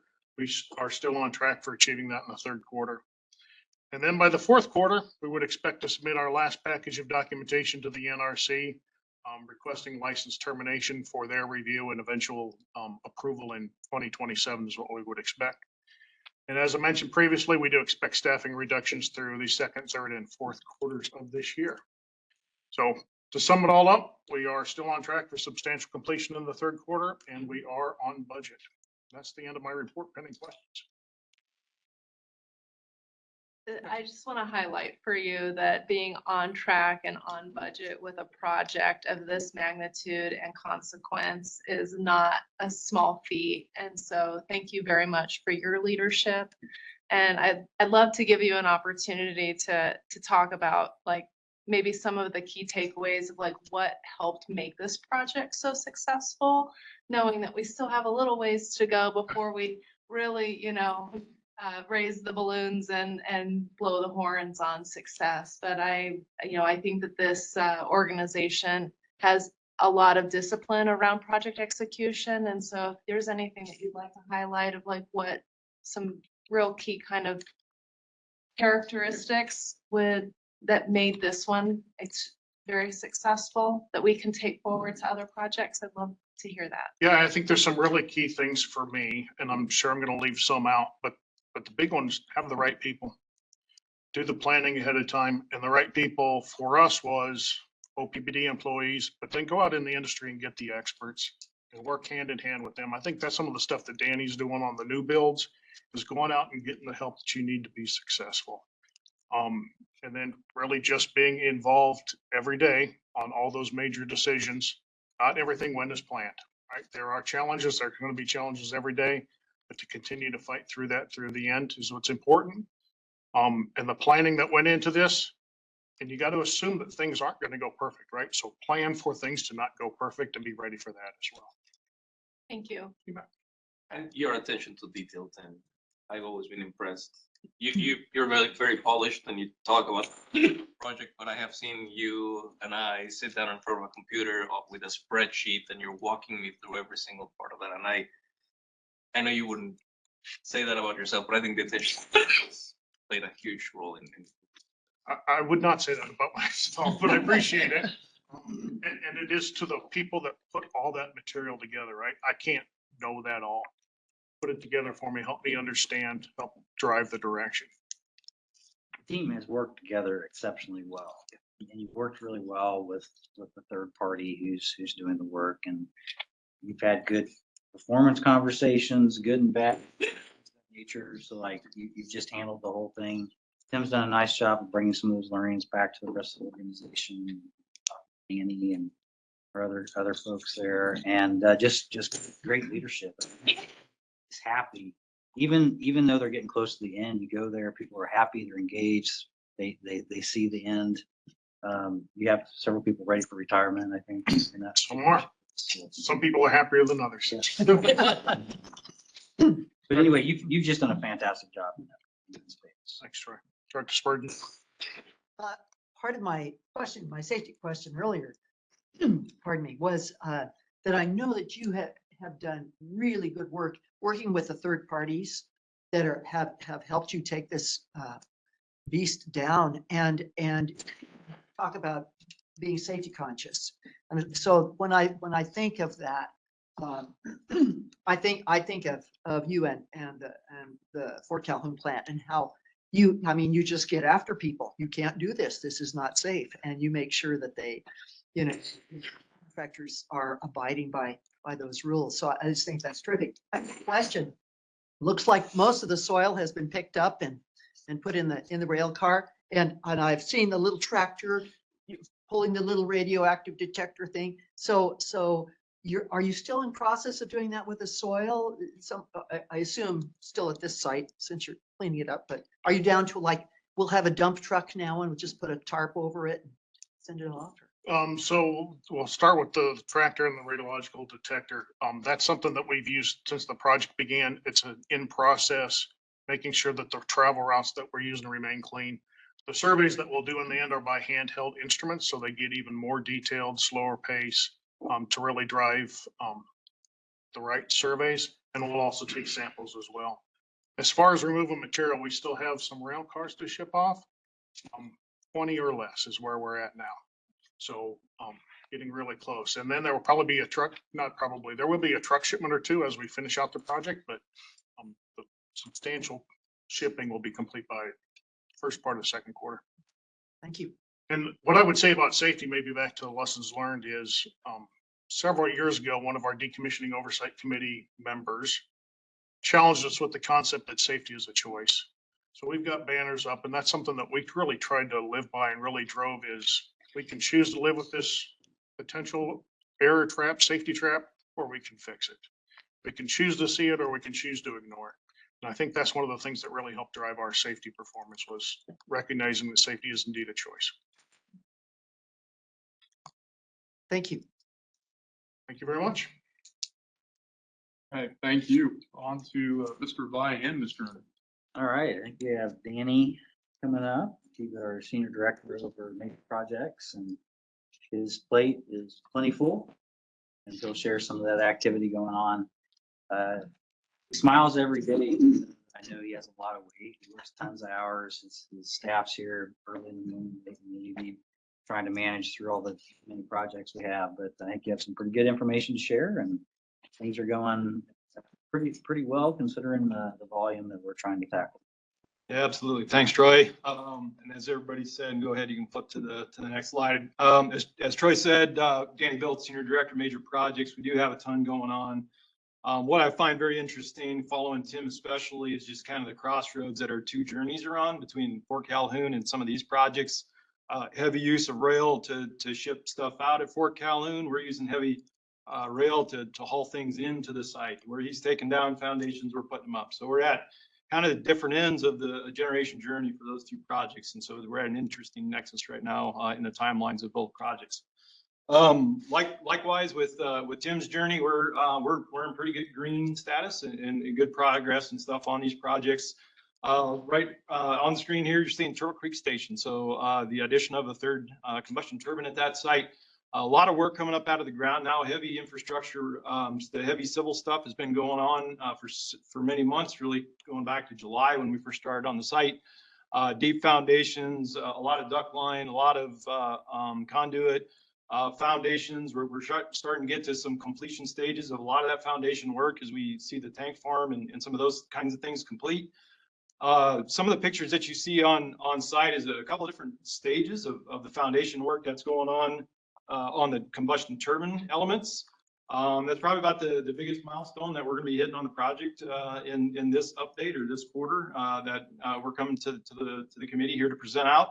What you're seeing in those two pictures is a little bit of a before and the after. One of the things that's kind of unique is you never usually see all of the subsurface structure that takes place, all the conduits, piping, tanks, other things that exist underneath the foundations of these large turbines. And so trying to get a little bit of an idea of some of the stuff that's going to be covered up and invisible to us going forward. One of the interesting things was, when I shared this kind of a photo internal on team chats, it was within a few minutes that Tim was able to pull the Fort Calhoun exact photo from the construction of Fort Calhoun, probably in the late 1960s, showing almost the exact same picture. So I thought that was also pretty neat, seeing that it's very similar in construction style and what's all involved underneath there. So great, again, a great nexus between our two projects. A lot of good things to highlight. We're just still showing green on the budgets and schedules. Really from a budget standpoint, we're staying within our margins and stuff on the project. We're doing a great job of managing all cost changes on the project. We've got governance committees in place to address any kind of change orders that might come up. So tracking really good right there. On the schedule front, it says on this slide that we're 20% complete, but considering where we were when we had to submit some of the content till now, we've gained another 5%. So progress is going very well. I think when I presented back in November, I touched on a few things that we're monitoring on this project. The project got off to a fairly slow start, a little bit behind where we wanted to be on baseline, and we still kind of are. The reason that we're still calling this green status is because we've got strong recovery plan. We're earning value back every month that we're progressing in construction and getting near and near to baseline. So love the progress. In fact, what's happening today, those couple of pictures on the bottom, is we're actually pouring the foundation, the actual turbine foundation tomorrow on that. So you're talking 800 yards of concrete, about a 6 to 7 or 8 hour pour. That's a huge milestone for the project. It's about 2.5, 3 weeks early. So it's making some great progress. The partner in Kiewit's really trying to pull the schedule ahead as fast as they can for us on that. Maybe just one or two other really quick nuggets on key wins is the arrival of our large equipment. So right now, the combustion turbine itself, the generator, and And maybe in a few weeks, we'll have the first of 2 GSUs delivered on site. It's been a very interesting journey. Those heavy hauls seem to get a lot of attention in social media. And I think we had over 800,000 views on the videos that we took from the heavy haul of the turbine that took place back in November. So a lot of great wins on this project. We go ahead and jump to the next slide. Very similar story on the Cass County Station project. Again, we're green status everywhere. Lots of things happening. The amount of updates that are happening in between monthly updates is quite substantial. The picture in the lower left is kind of showing the tank farm. So we're talking fuel oil and demon water, service water, some of those tanks that are going to be serving this plant long term. We actually have one tank that's nearing completion, roof's going on it. Second tank, first rings are set. All the foundations are done. The demon water tanks are coming up out of the ground too. So Kiewit's making great progress in all the tank fabrications, great coordination on site with the existing operations personnel. So a lot of good highlights there. Equipment deliveries are a little bit later for this particular project. So a lot of the activities are without a lot of the heavy hauls. We did receive the first of 5 different generation step-up transformers that are going to be on site. It's a key one for us. It's actually a spare that's going to serve the existing 2 units as well. So it's great to see some of that equipment available on site for redundancy. Same thing, green status on budget and schedule. A lot of good things. One of the things that was asked about in some of the safety monitoring report is really, hey, are our contractors included in the report that Anthony was just sharing with you all? The answer is no, it's not quite all in that same report. But this is a level of maturity that we're gaining on these projects, is that work and that integration with our safety technical training team, working with our suppliers, trying to consolidate and accumulate that data from their reporting and try to provide, a little bit better holistic look of how contractors are performing in the safety front. We do have a safety observation form that our folks are using to provide some additional monitoring over the Kiewit work that's going on. So far, those types of advancements for us on our projects has been working very well. Quick adoption, great partnerships, and all of our third parties that we have hired, they all like that additional touch and feel around safety being important to all of us as a partnership. Those are the 2 generation projects. I want to pause for a moment, see if there's any questions before I jump to the transmission front. Just, we have a lot of financial risk for various things. Some of those pictures showed the delivery of major equipment and getting out of the ground.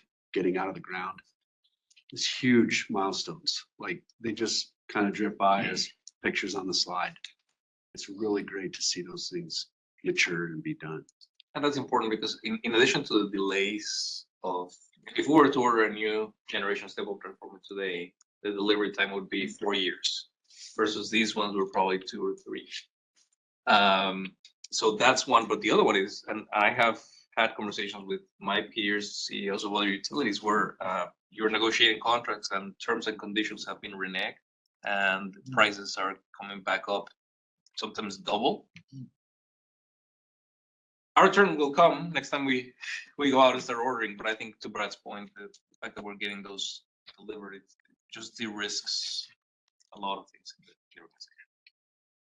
It's a great highlight, Javier. And I would maybe, if Director Bogner had asked me the same question she asked him of, what are the keys to success? Staying out front, early decision making that gets these types of long lead, high risk elements ordered ahead of the market. Made some great decisions back in 2023 or whenever we signed the contracts for those GSUs.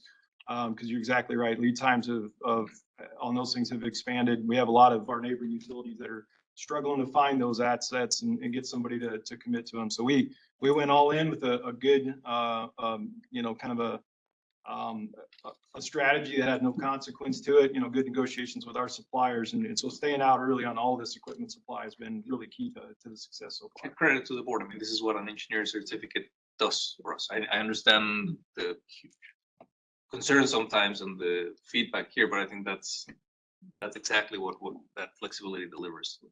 So thank you. We've also been really happy with the partners that we've selected for the engineering side of things, as well as the construction piece. What I've witnessed is a lot of really good collaboration when the teams get together. Instead of finger pointing. It's like, how can we do this? How can we move this together? And I've been really impressed with that. We have meetings at the executive level, at the team level, and you know, if somebody has an issue, it comes out on the table and it gets resolved right then, and we move forward. We've made some staffing changes internally because we were moving slower than I think we wanted to be, and including borrowing someone from Tim's organization from Fort Calhoun to come to Cass County to help manage some of the coordination activities there. So. One from Tim's Fort Calhoun area, but also from Tim O'Brien's facilities area are both helping out with us in the execution of our work. All hands on deck. And yeah, I appreciate the call out. Those executive sponsor meetings, when we have them, there's no holds barred, right? There's a lot of candor taking place, and you know, there's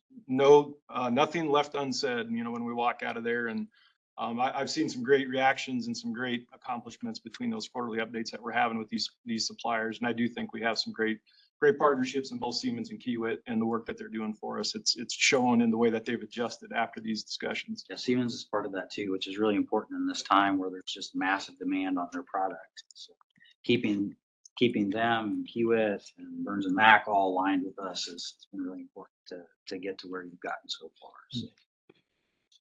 We're not touching a whole lot on this slide about, you know, key risks. And again, in the early stages of the project, it's, you know, everything's working pretty well for us. You know, if I had anything to mention, or if we had a risk bubble, I'd, you know, maybe trending towards yellow on just a couple of things. But I think the one thing for us to continue to monitor, and I will say Kiewit's doing a great job, but the craft labor resource pool is becoming an immense challenge. That we are asking for the exact same resources that every data center and other process development company is using. You're starting to see a whole lot of competition in the market. We're seeing per diem rates double what they were a year ago. We're seeing a lot of those softer sell type strategies that the contractors have to use to be able to attract that talent to our projects. You know, it's things like heated restroom trailers. Like normally it's a porta-john out on job site.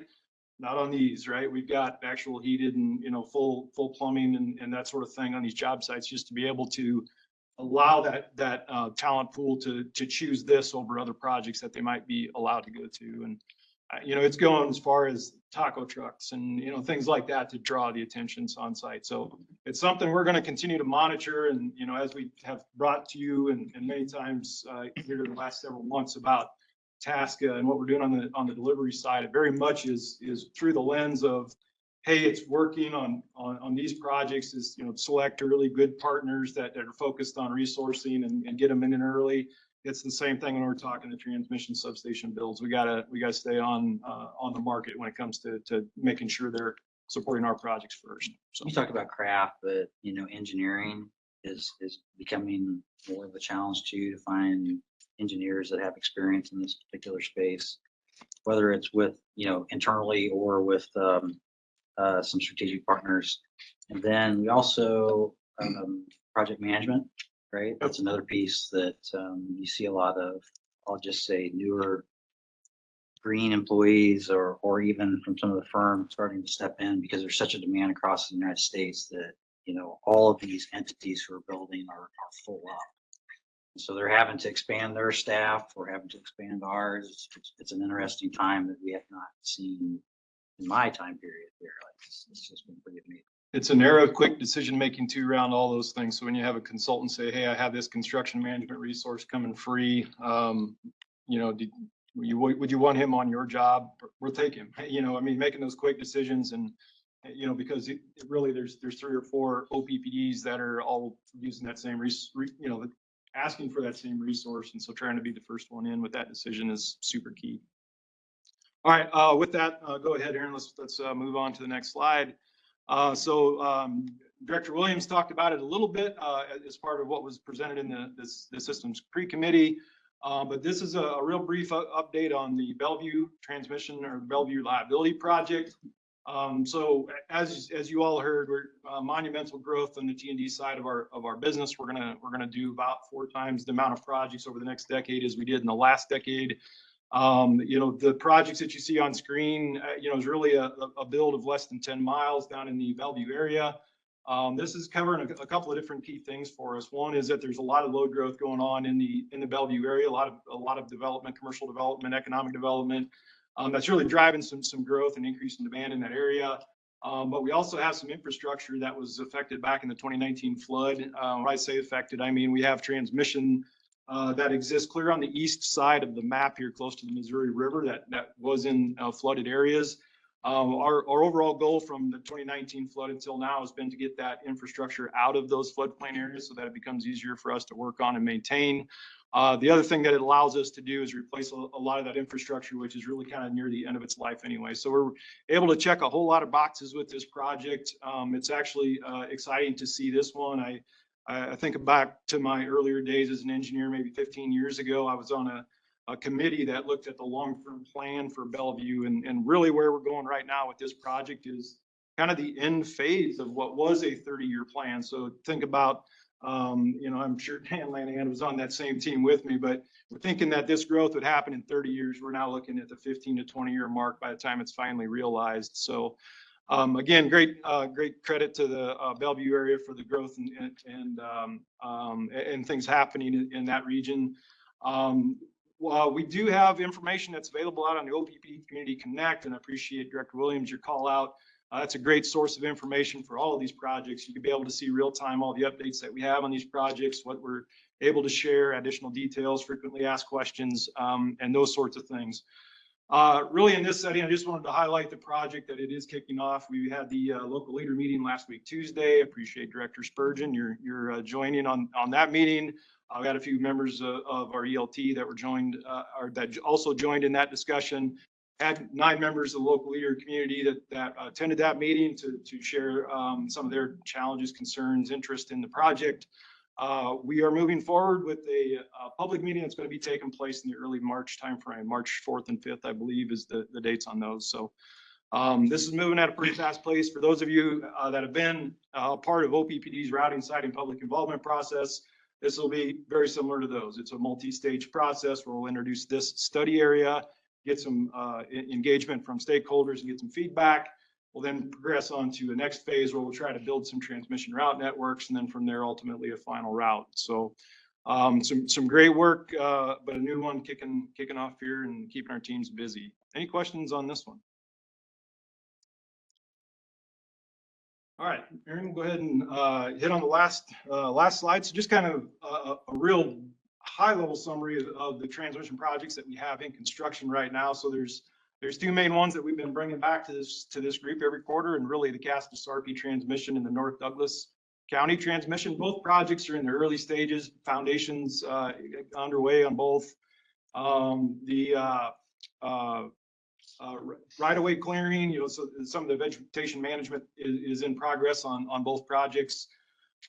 Progress so far has been really good. You'll see a lot of this activity happen along Highway 50 as you're driving towards Louisville. So you'll see a lot of foundations in place. There's some existing transmission infrastructure that will be migrating over to the new poles once we get those installed. A way to again take advantage of this project to help with some transmission resiliency. A few key wins. Well, let me pause real quick. Let me hit the schedule and budgets. So again, the schedules are tracking pretty well. We've got some great contractors on our project, seem to be making some good progress. The weather's been helping us tremendously on that as well.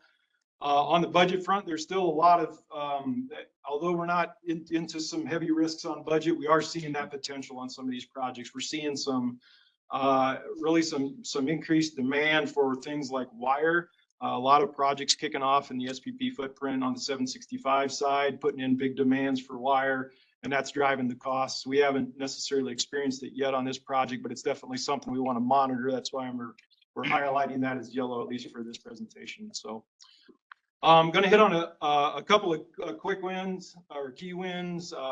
Grant status update for JTIQ. So we just got the project itself has been released from hold. We're working on our phase 2 budget cycle, trying to get some information built for that phase of the project.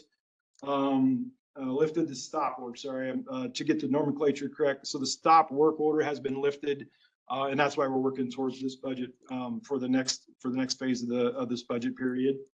This next phase will be going through 2027. So the stuff that we're putting together right now will get us through pretty good stages of the initial routing, siting components of those two big JTIQ projects. On the transmission in Substation Alliance front, again, we call it TASCA, really having some good meetings up front. We have kickoff meetings with all the suppliers that have been selected for that. We've got some actual IFB level drawings and stuff that we're sending them now. So we don't have our first project in motion yet with one of those contractors, but so far the relationships have been really good data flowing back and forth between us and those suppliers. The picture that you're seeing on the screen is actually on the south side of the Platte River on Highway 50. It is kind of a key feature of the Casta-Sarpy transmission line. So we're on track right now for the replacement of that structure to take place in the March timeframe. So we're not too far away. I think we're going to have some opportunities for our executives to join on site for some of that fabrication or some of that assembly of that structure that's going to be taking place. But when you drive past it, you'll see today that structure is about 150 foot tall. The new structure will be closer to 300. So it'll be by far the tallest structure on our system. It's got the deepest foundations that we put in on our transmission system. Ultimately, that span across the river is designed to carry at least 3 circuits across the river, making sure that we don't have to replace some of that infrastructure if some expansion happens again in the future. So it's a local company who's providing the. Correct. So, I mean, so the structure itself is a Valmont fabricated structure. So we'll be able to, yeah, I don't think it's being manufactured here in Valley, but it's definitely a local company. And then the contractor that's doing the work is called Brink Constructors. They're out of South Dakota. They've been a great partner for us in the past and a lot of work for us dating back 20 or 30 years. So glad to have them part of our TASCA, part of this project, and looking forward to that river crossing structure. Those are always some great project milestones. Danny, someone shared with me that the new structure is going to be close to 300 feet. It's just as tall as the Union Pacific building in downtown, which is just, for the engineers, it might be easy to think about it, but for me, it's wow. Yes. I heard you mention multiple circuits. Is it one circuit initially and then room for additional circuits in the future, or what is the? There'll be 2 circuits on it initially. So there's both the existing 69 kV line that's going down Highway 50 plus the new 345 line that's going to be on it are both going to be built day one, and then so the 3rd circuit's more spare. 345 and 69 initially. Plus. Yep. Yep. What I'm super excited about is anybody who's driven down to Louisville in that area. You had an older 69 in that particular place, and once you get you have less opportunities to bring electrons in. So this is going to really harden that corridor for those customers in that area. So super excited about that piece too. All right, and although it's just like a little tiny footnote there at the bottom, Q1 2026, we're going to see the kickoff of at least 3 new transmission projects, right? So you got a little bit of a taste of it with Bellevue, but we definitely have no shortage of work happening this year. Many routing siting events that are going to be taking place in every director's territory. So I'll be introducing more of that as the information becomes more mature and ready to share with the public, but definitely going to be a very busy stakeholder outreach for us. So that concludes my update. Any questions? All right. Thank you all. Thank you. We're gonna go on the renewable piece, right, Randy? Not just yet. Almost. Saving the best for last. All right, for a renewable update, I think I'm the first to be able to say good afternoon, everyone. Joe, Director of Generation Strategy and Origination.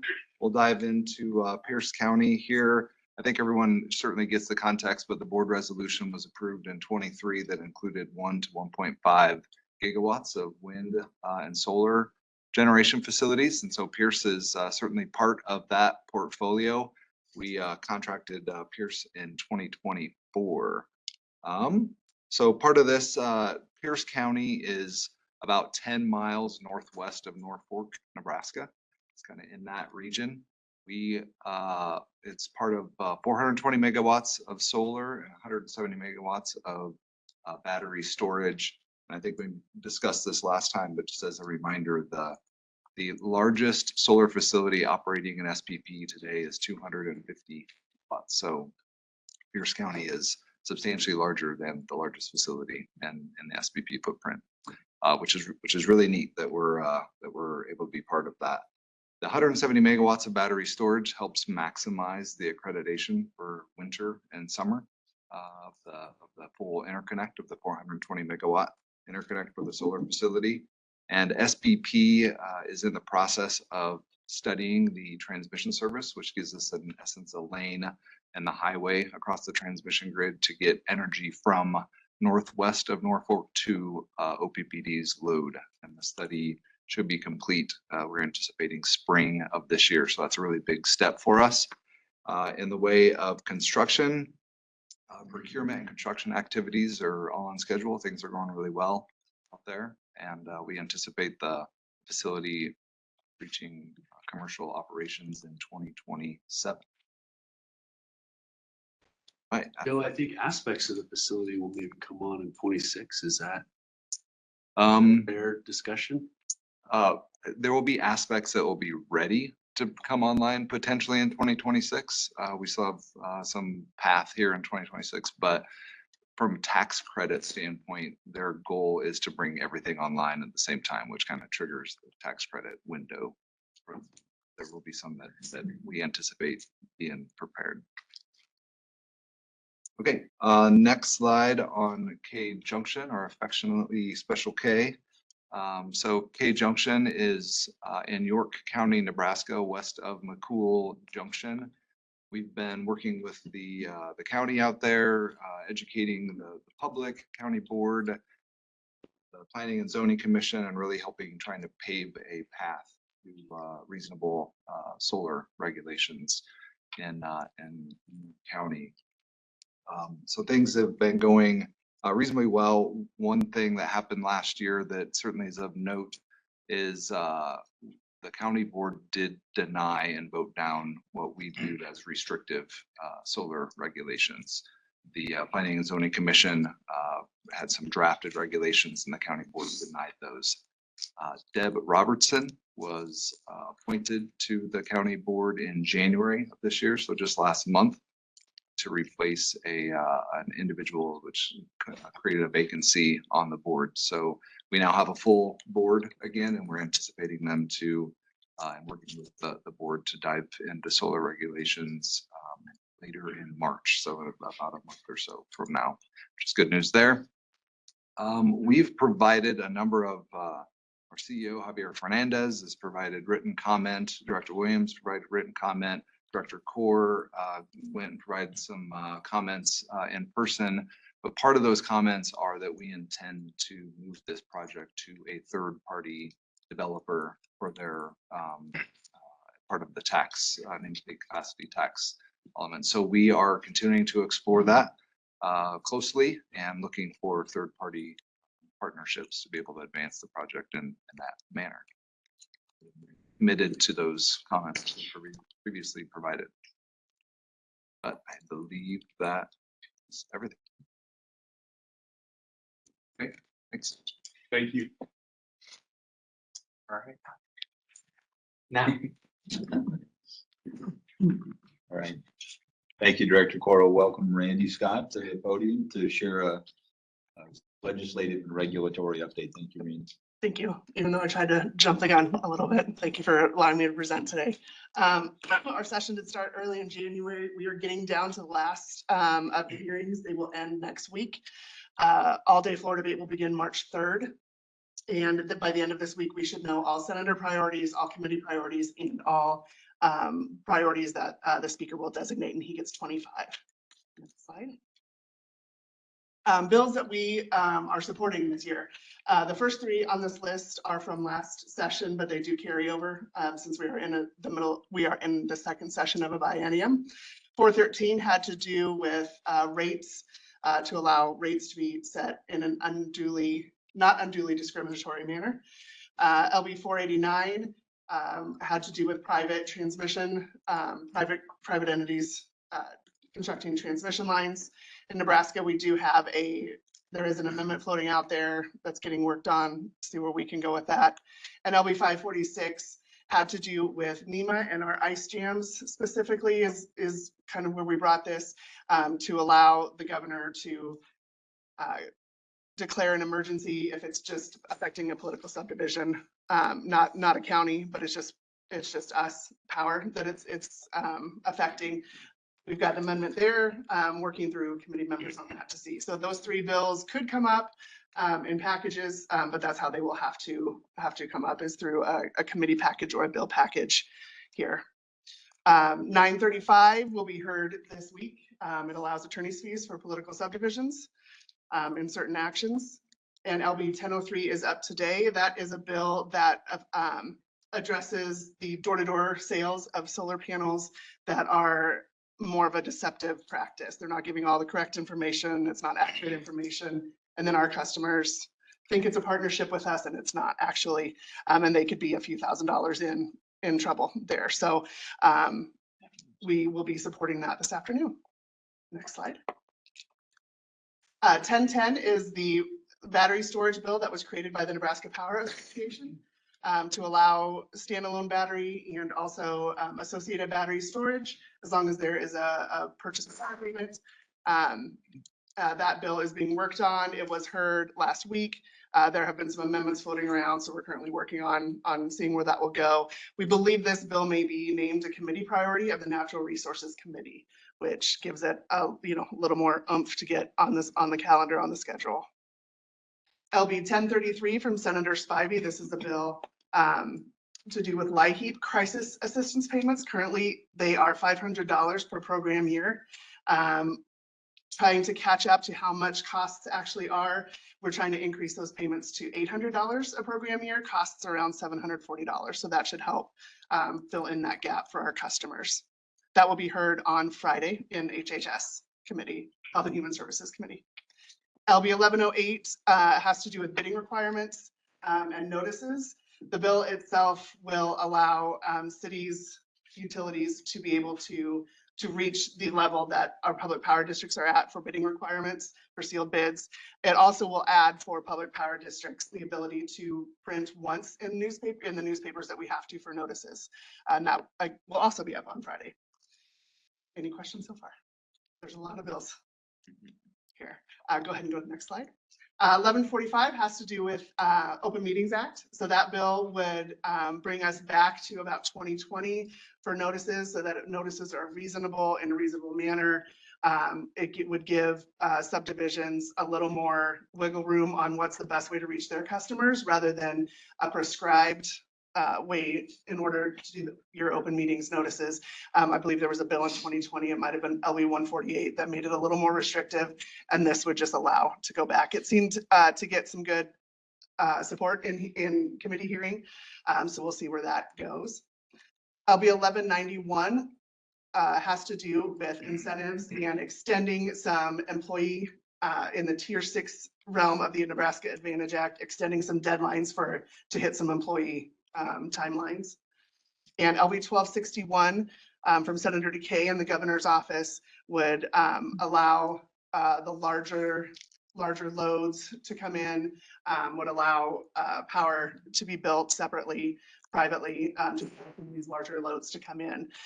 We have worked on that bill. It should be reported to the floor today to general file. It was actually voted out of committee last week, but as of a couple minutes ago, the last I checked, it had not quite been reported out. So we do expect it to be reported to general file this week. And it also received a senator priority from Senator Mike Mosier out of Columbus. So it also has some little momentum going, getting a priority. We expect after this week, if a bill does not have a priority, it's going to have to find another way to be heard on the floor. So anything with a priority after this week will get, as it should, priority attention on the agenda. Before we move to the next one, this is, I think it's an opportunity to talk about. This is not a public power bill, contrary to what has been published in other places. We're happy to support and help make sure that the structure of the bill works in a way that protects public power in Nebraska. But I want to be clear that we did not bring this bill, we're helping the governor's office and Senator DeGale. And as you brought that back up, I failed to mention, it does, all indications show that this will get a filibuster once it does hit the floor. There have been many motions, many amendments filed on it, which serve as taking up time. Senators can talk so many times on each motion or amendment. And there are a lot of amendments on there that are substantive. And so they're not just, getting rid of the word "the." There's actual substance to all those amendments. So that should take a good amount of time talking. So we're assuming at this point, it'll get filibuster on general file and select file, as some of those motions and amendments have been filed on both stages of debate. So when that comes up.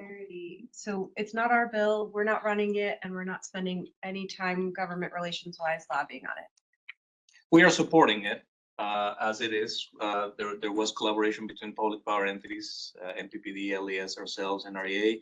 I testified in support of it. So we are spending time and resources from our team, but it's not a bill that we came up with, right? We're responding to economic development requirements from the state, and we're trying to figure out how can we work with very large loads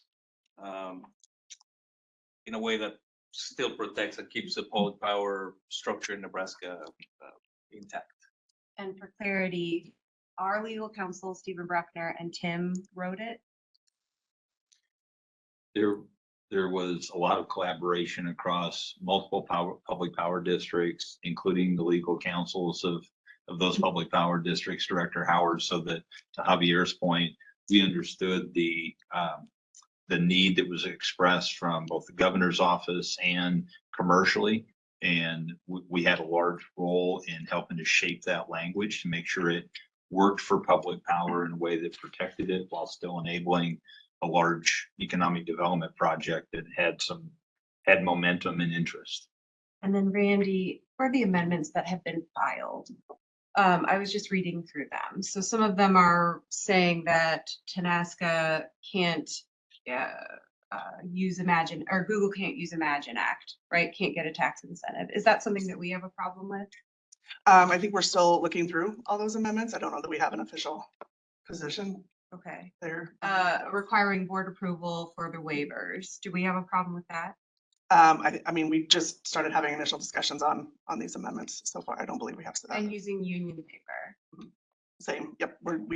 Those were just filed later last week. And so we're just going through those and having those discussions to decide if we need to take a position on those or what we're going to do. Thanks, Randy. Yep. Next slide, please. Next list is bills that we are in opposition to. Again, the first three on this slide are carryover bills from last year. 349 had to do with allowing standalone battery storage in the state. We have opposed that. LB 503 partially opposed that bill. It had to do with American energy friendly counties to incentivize renewable projects, but it also had some standalone battery storage language that we opposed. The other part of the bill, as to incentives for renewables, we did not take a stance on. And LB 571, Senator Kavanaugh, it was to require cost of living adjustments for retirees. And that one we were in opposition as well. Those three bills do not seem to have a pathway this session as of yet. We don't believe that those will be moving. 964 was introduced this year. This is the Nebraska Public Property Disclosure Act, where we would, any sale, lease, rental, purchase of property, we would need to have a public hearing. And then if any contracts were not closed within 2 months, we would need to have further public hearings on this.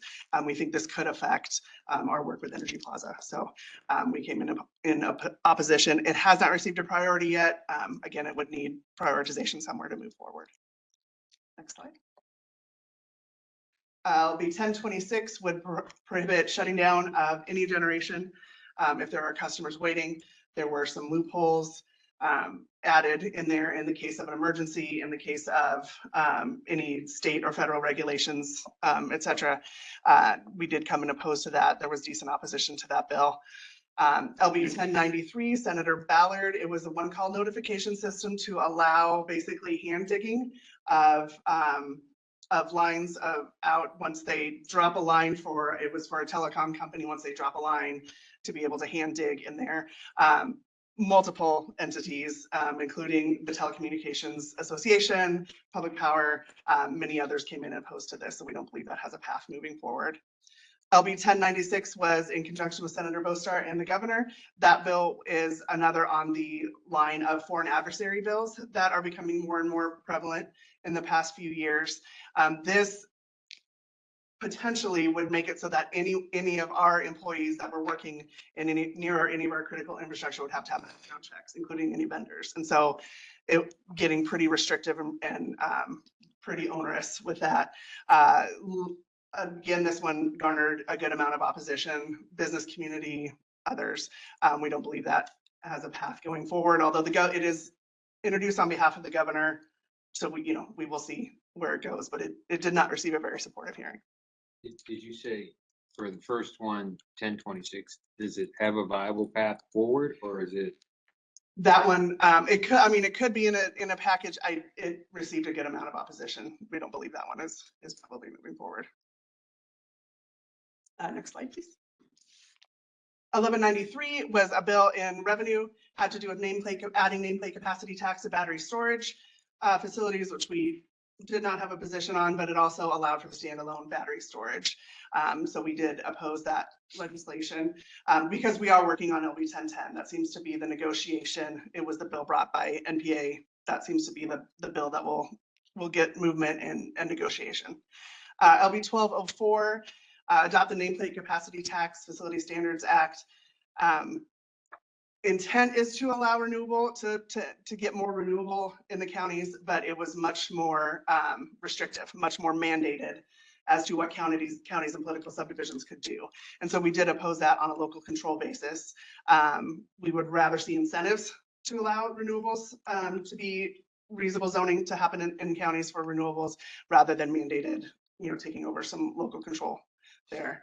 Again, I believe that bill may have had 70 letters in opposition and a good amount. So the introducer, Senator Claus, said we'll work on it this interim and see if he can come back with something a little more palatable for next session. LB 1255 has not been scheduled for a hearing yet, but since next week is the last week of hearings, we assume that it will be up before Friday of next week. It would prohibit public power suppliers from exercising eminent domain, period. So we believe public power, we will all be in opposition to that bill, as well as the Nebraska Power Association. So, sorry, that's eminent domain period for any uses. Yes, so it would be very restrictive on our part. Thank you. Yep. LB 1259 from Senator Hansen, adopt the Grid Modernization Act. This bill would have allowed behind the meter generation for loads of 100 megawatts. So much smaller loads.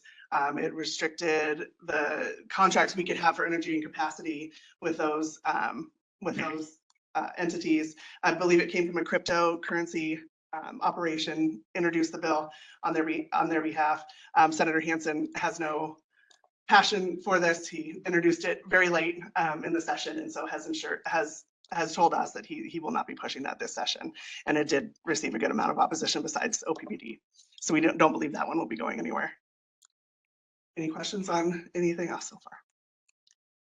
Okay, my last slide here, bills that we just have a position of neutral. LB 1027 would eliminate certain exemptions for private renewables. Basically would make it so that renewable energy facilities would have to go through the same steps that public power does in order to get facilities approved in the state. It was highly opposed in hearing as well. And LB 1172 would provide that public power would have to have 75% dispatchable energy. There was some confusion in committee. Senators were, I don't think this bill does what you think it's going to do. So that is never a good indication that it's going to move. So we feel like that will stay in committee as well. And so those are the position bills that we have, and I'd be happy to take any questions. Randy, on 27, is that one going into the committee package? We have heard that it might. That bill has not been, a package has not fully been put together yet. It could. We have heard that it could be part of that committee package.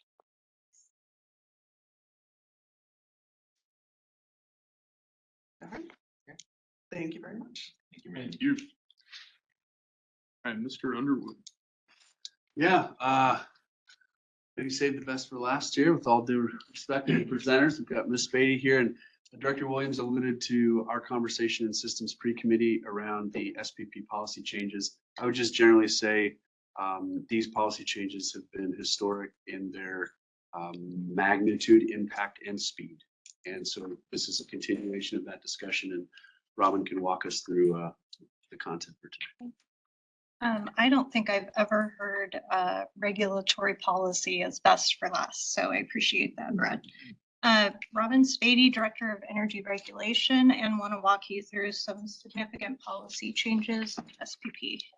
So first, level set, let's talk about why these policy changes were created. The current processes for connecting load were designed for traditional load growth. So we've heard a lot about that at OPPD, how traditionally our load was flat to moderate. Until recently, we've had massive load growth. Well, just like we're experiencing that at OPPD, they're experiencing that at SPP. So the traditional methods of assessing load and generation as separate processes are not working out for them. They're adding delays to the process. And so SPP is aligning these studies together and creating a faster system for large loads. And that's where you heard Director Williams talking earlier about the lovely new acronyms that we have, HILS, HILGA, and CHILLS, which are easy to remember, harder to explain. So these are a targeted carve out in response to political and regulatory deadlines. They are a limited process where the transmission customer, typically that's going to be a market participant. So that's someone who goes to SPP and asks to participate in the SPP market.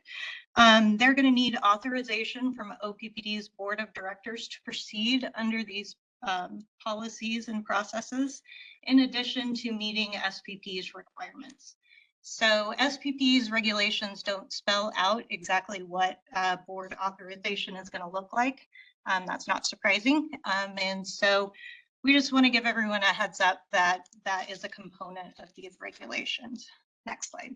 So HILS, high impact large load, the first option for these large loads. Robin, really quick, and I think you mentioned this briefly, but there's a federal priority that's really driving this, right? Coming from the White House and DOE and FERC in an effort to accelerate energization of data centers, specifically for artificial intelligence. So that's the impetus and how this is coming to us via FERC, via SPP, and how we're trying to react to this. That's correct. And SPP is really the first RTO that's gotten these to the FERC process and gotten these FERC approved. FERC's exceedingly happy with SPP getting these done and is probably going to use these as a benchmark for the other RTOs as well.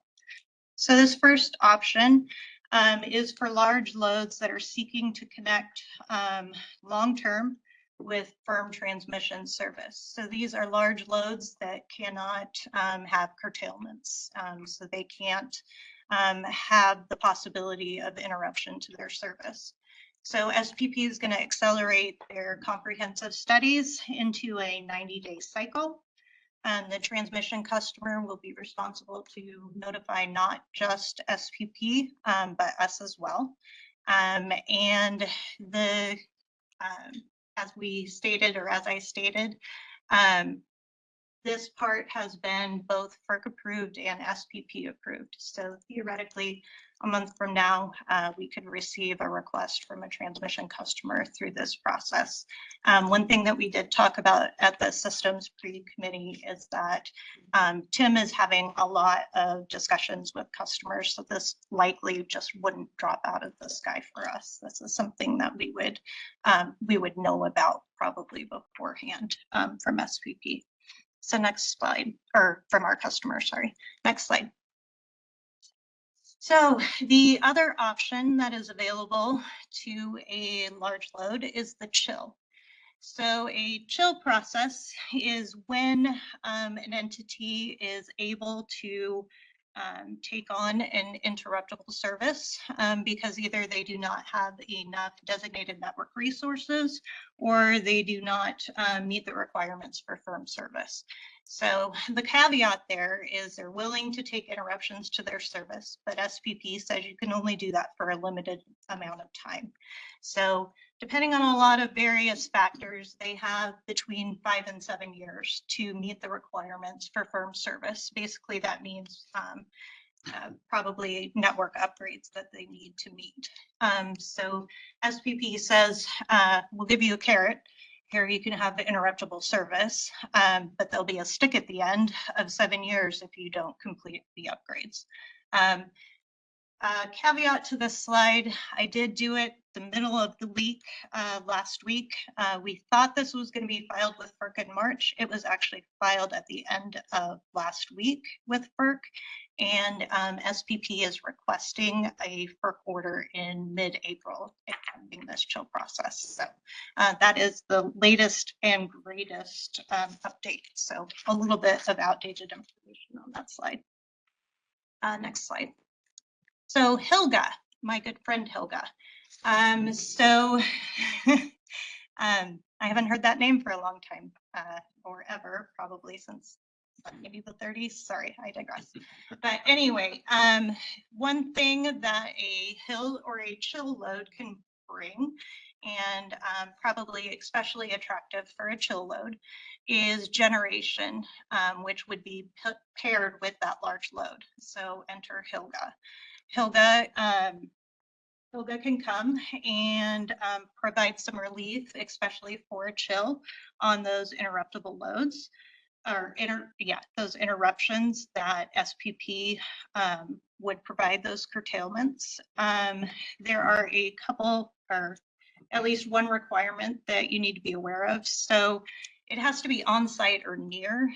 What FERC is, or what SPP is going to require is near is within 2 buses.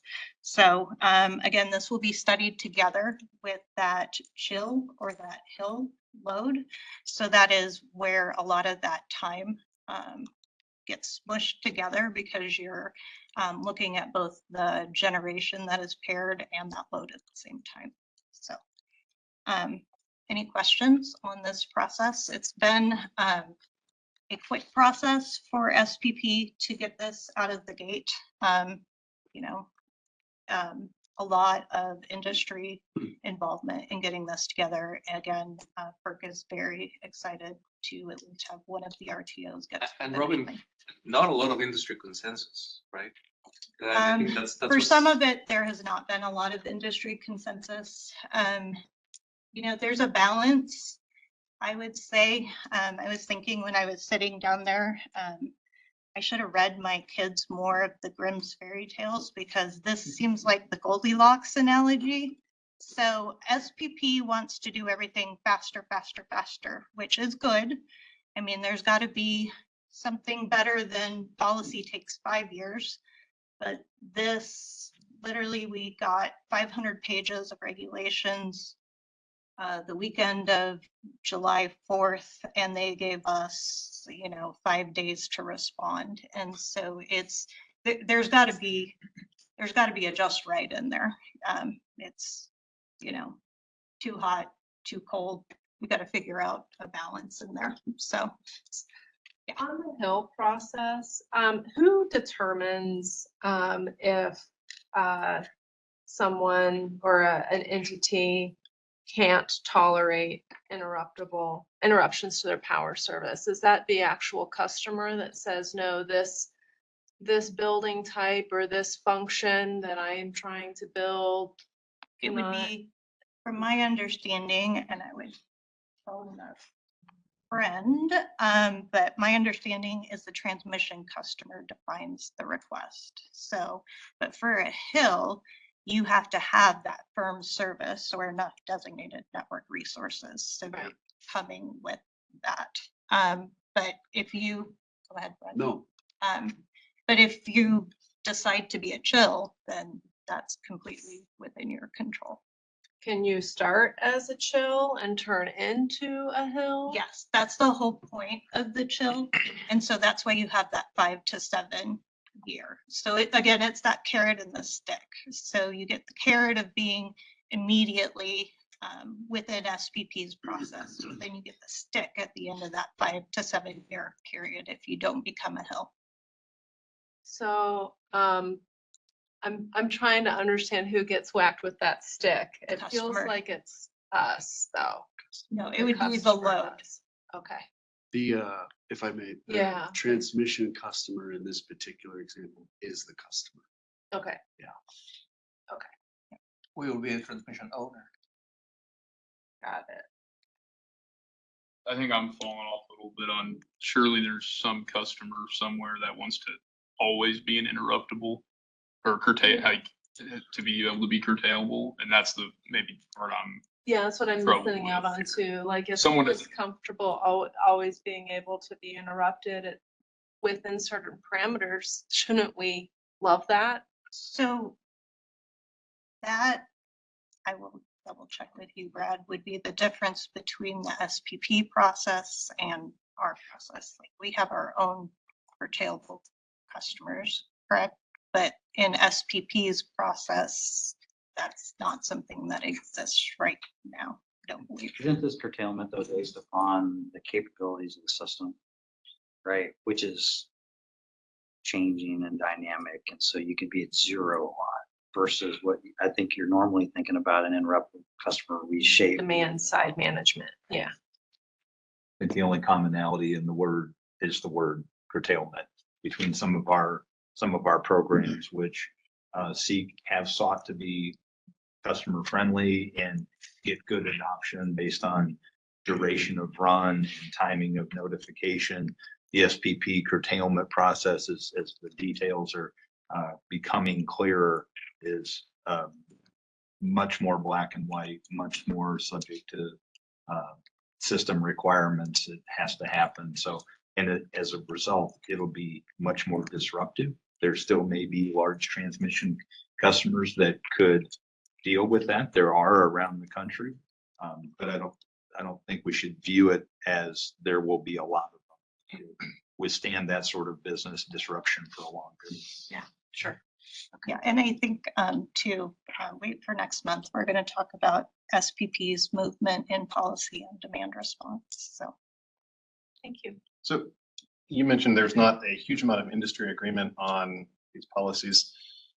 Maybe this is speculation, but what led to them moving so fast? Because other policies from FERC that have requested RTOs to develop something internally have not yet been delivered, as far as I understand. I mean, it took several years for SPP to come up with an energy storage policy. I think we had something approved in November, is my understanding. So one was the Department of Energy and FERC saying thou shalt do this quickly. The other, this didn't ask traditional working groups very traditionally. Most of the votes, say for instance on the chills policy, most abstained. And so when they say they got like 100% voter approval, it was maybe, I'm just making this up, but it was maybe 20 voters abstained and 4 approved. So there was not a lot of industry, not that the industry wasn't supportive of the concept. There is a lot of details that are not fleshed out in the procedures. So that's where the concerns were. And so what happened is it went to the board of directors and was passed. And so it kind of went over the various technical working groups and just went to the board. So that's why this one was different than traditional. And so again, I don't think that it's in concept, utilities are against this. It went through so quickly that there wasn't a lot of technical. Some feel that there wasn't as much technical oversight on how things are curtailed or when. So I think it's a classic case of not what we're doing, it's how we're doing it. Yeah. And so generally this, I mean, we pay people to curtail. We do it every year. This is that same type of thing, but how is the signal going to be sent? Under what system conditions? What are the total? We generally, Tim does a nice job of telling our customers, here's how much you should expect us to strike you if you're going to voluntarily participate in a curtailment program that we're doing for you. we don't get that kind of clarity in this type of situation. So it just creates a lot of uncertainty on the specifics for how it will occur, which is just as important as the what to a load responsibility. So then what mechanisms are we using internally to protect ourselves from uncertainty in SPP policy, where if someone comes online through one of these programs, that we are not the one, as Amanda asked, receiving the stick later if there is some kind of a implementation of the backside of these policies? Well, thank you for an excellent question. We would be participating in the SPP processes, just like the transmission customer would be, or the customer. We would both be subject to the policy framework within the Southwest Power Pool. We participate a lot in working groups and the advocacy of policy. I think what Robin is alluding to is that is starting to happen faster and harder than it used to. And it's creating a few more challenges as far as how the policies are being made. And You want to talk a little also, bit about the board's ability to speak to some of the new potential loads, like there's a process and some of this rates. SPP board? No. Board. Yeah, what the policy allows, and then I think Robin, you had a comment as well, is a transmission customer can ask the appropriate authority for the ability to interconnect.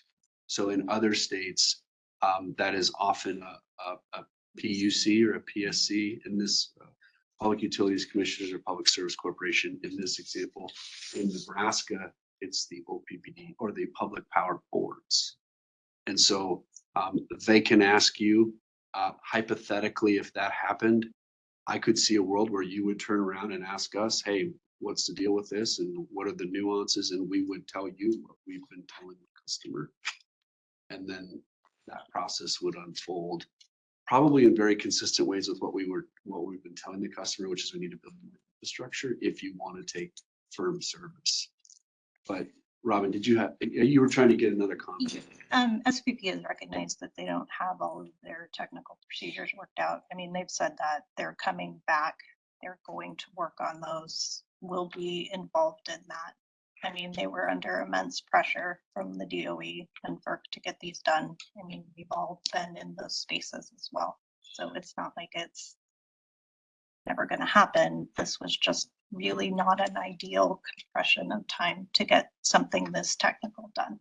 So we're here and we'll make it work. So. Yeah, I think. Well, I'm gonna jump in with something, sorry, just on this whole topic. One thing I think I'll point out is when we joined, when we joined SPP, as part of the membership agreement, it said in there, nothing that SPP puts out can violate state law. So according to state law, we have retail service area jurisdiction over whatever new load comes our way. This isn't changing any of that. So I just wanted to provide that for clarity that this is not going to override our existing retail service area jurisdiction process. This is just a fast track option for new large loads.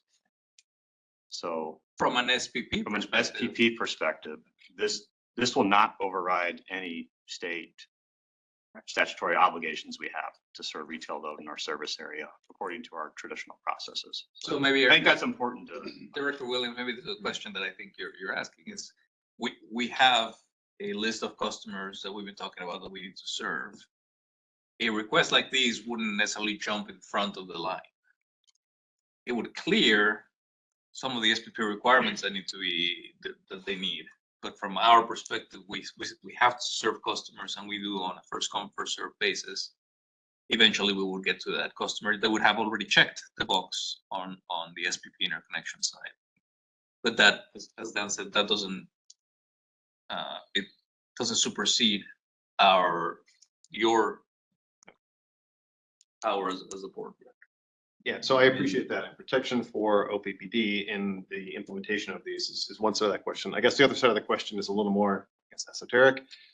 This is heavy federal pressure to accelerate new load at a time of resource constraint. And other FERC orders in the past have been to accelerate new generation, and I have not seen similar focus from SPP to move those projects forward. Just one specific would be FERC 2222, approved several years ago. As far as I understand, SPP does not have a policy to allow aggregated distributed energy resource participation in the markets, which would be a generation solution rather than accelerating new loads online. So So SP realized that it does not have the technical ability to get that done and the software capabilities for that. It got and the other RTOs have gotten extensions for implementation on that to 2030. So, I mean, that's just Right. where it is. And I know. again, I guess my concern would be that I heard you say was they similarly don't have technical capability to provide sufficient working group review of the policies that were just approved, but they move forward anyway. And that gives me great concern in what SPP is doing in approval of policy. I think I hear that concern. I think one is technical capabilities and software, which takes years. This one is more getting people together.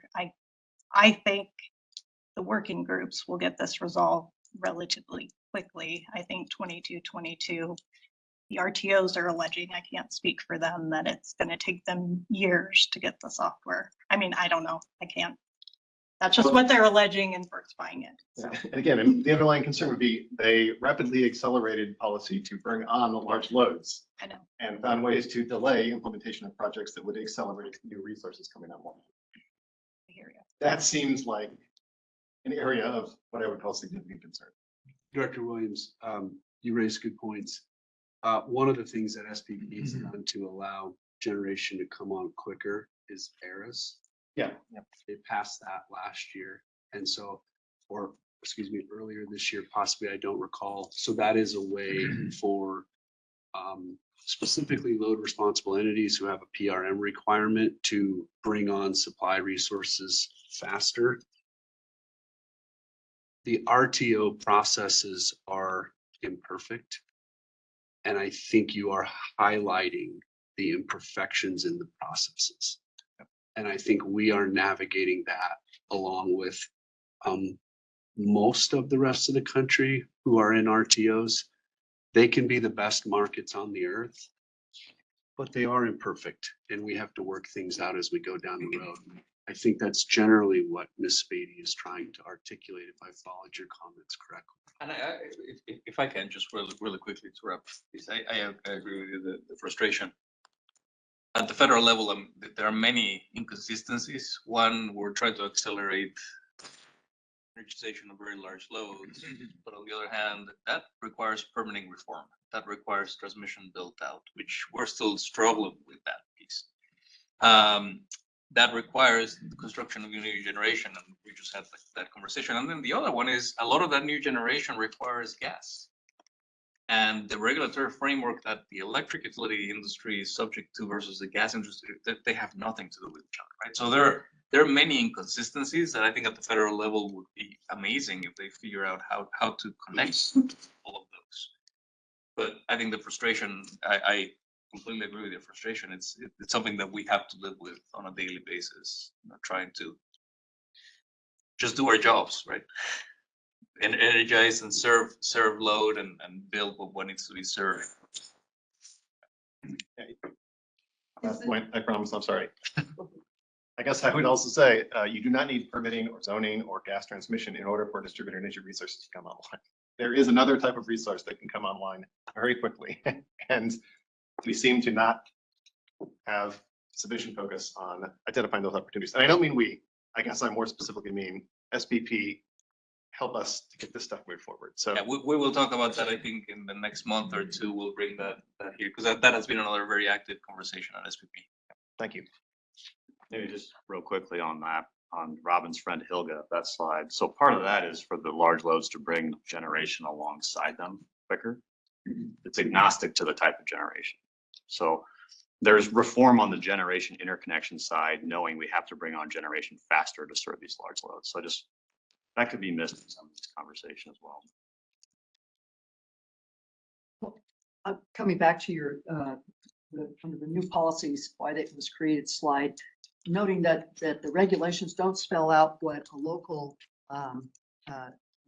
board does as far as a process. Is that something that OPPD legal and governance is going to be looking at to, you know, if we have to approve people who want to get in, entities who want to get under these policies? So we've met generally with general counsel on that. And, when you start talking board authorization, that's, an open forum discussion, decision and action. So that's what that would look like, I guess, as far as beyond step by step by step. I anticipate that will be the case, and I think as we gain clarity, then we'll be ready to. Thank you. Thank you. And you're all asking really good questions, similar questions we're asking. This is coming at us really fast, faster than these policies usually come at us. So we may not have all the perfect answers to these questions, and we're continuing to chase them down, but wanted to at least make sure you are aware that this is a big policy change going on in SPP, and we're navigating it almost in real time as it's playing out here. So. Thank you for doing so. So our SPP working group member makeup, is that public information? Who are the voting members of the working groups? Yeah, it's on the website. And are the voting records of the working groups public as well? Because I'm gonna ask the next question. Are we on the working group? And you said 4 voted while 20 abstained. Did we participate in the vote on the working group about these policies? I don't recall the position we took on the 3 policies here. There's a lot of policies that go through. I'm happy to get that for you if you'd like. I'm not asking for anything. Slides through a lot of different working I groups. can't hear you, Robin. Yeah, it slides through a lot of different working groups, but they're all public. Okay, thank you. Mhm. Thank you both. Let's move to Mr. Foch. This is just a very quick administrative item, the Risk Committee Annual Report. All the other committee annual reports were provided last month. The Risk Committee had not met at that time. The Risk Committee did meet. There was an opportunity for the committee to review the report, the annual report, and this would just be submitted for board acceptance at the end of the month. So just creating awareness of a board action item. There was no changes, or there was no changes to the draft report. All right, thank you. On to the board agenda for Thursday. See number 9. Let's move number 9 to discussion action items. Is there any other consent items that people would like to move to discussion action items?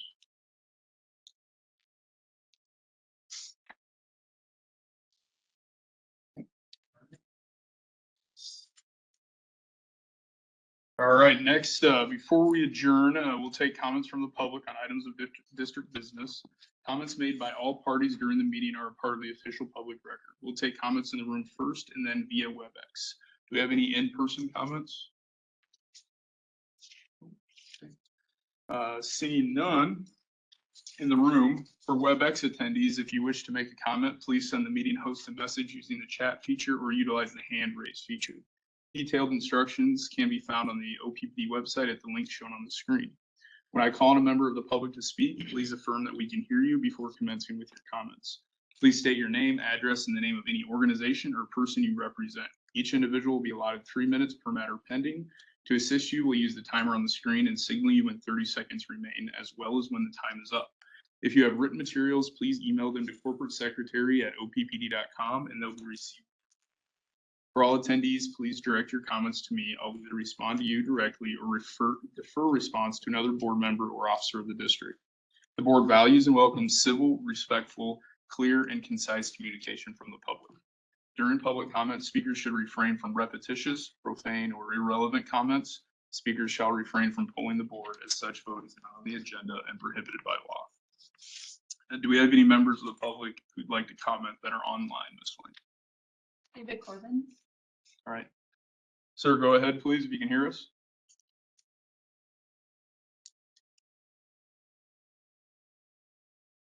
Can you hear me?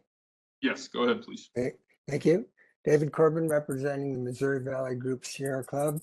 And I'm at 1002 North 49th Street, Omaha. It was interesting meeting today with lots of new information, but I think there needs to be some clarification. I don't quite understand the opposition to 1003. which would add bureaucracy when you already have a program that has trade allies. And in reference to what was said earlier, it would stand in the way of distributed energy resources. My understanding is the other public powers are not in opposition to that. Regarding standalone batteries, I'm not sure why your position is what it is. It would seem to help with all these new SPP acronyms, HIL, CHIL, and HILGA, to be able to have their own standalone batteries. So maybe I'm missing something, but I'd like at some point to get an explanation. It came to my attention that when the bill about balcony solar or plug-in solar was being considered, OPPD said it's already legal. I would just need to know if that's true and if that would be now available to your customers. And your ISP, your outreach to the North Omaha community that you put in there, just a reminder, various organizations can help spread the word about these meetings, and not everybody pays much attention to your social media, but they do pay attention to other organizations. And then finally, in your survey that was early on in the meeting, the assumption was that affordability, reliability are independent of environmental concerns.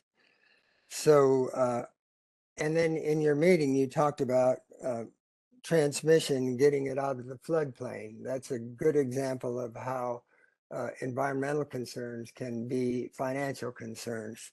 So I hope that you take that you would respond to some of these questions. Maybe you, like I said, you have good justifications for why you're doing it, but it's not at all clear. Thank you. All right, thank you. Thank you for your comments. Ms. Lane, are there any other comments online? No more comments. All right.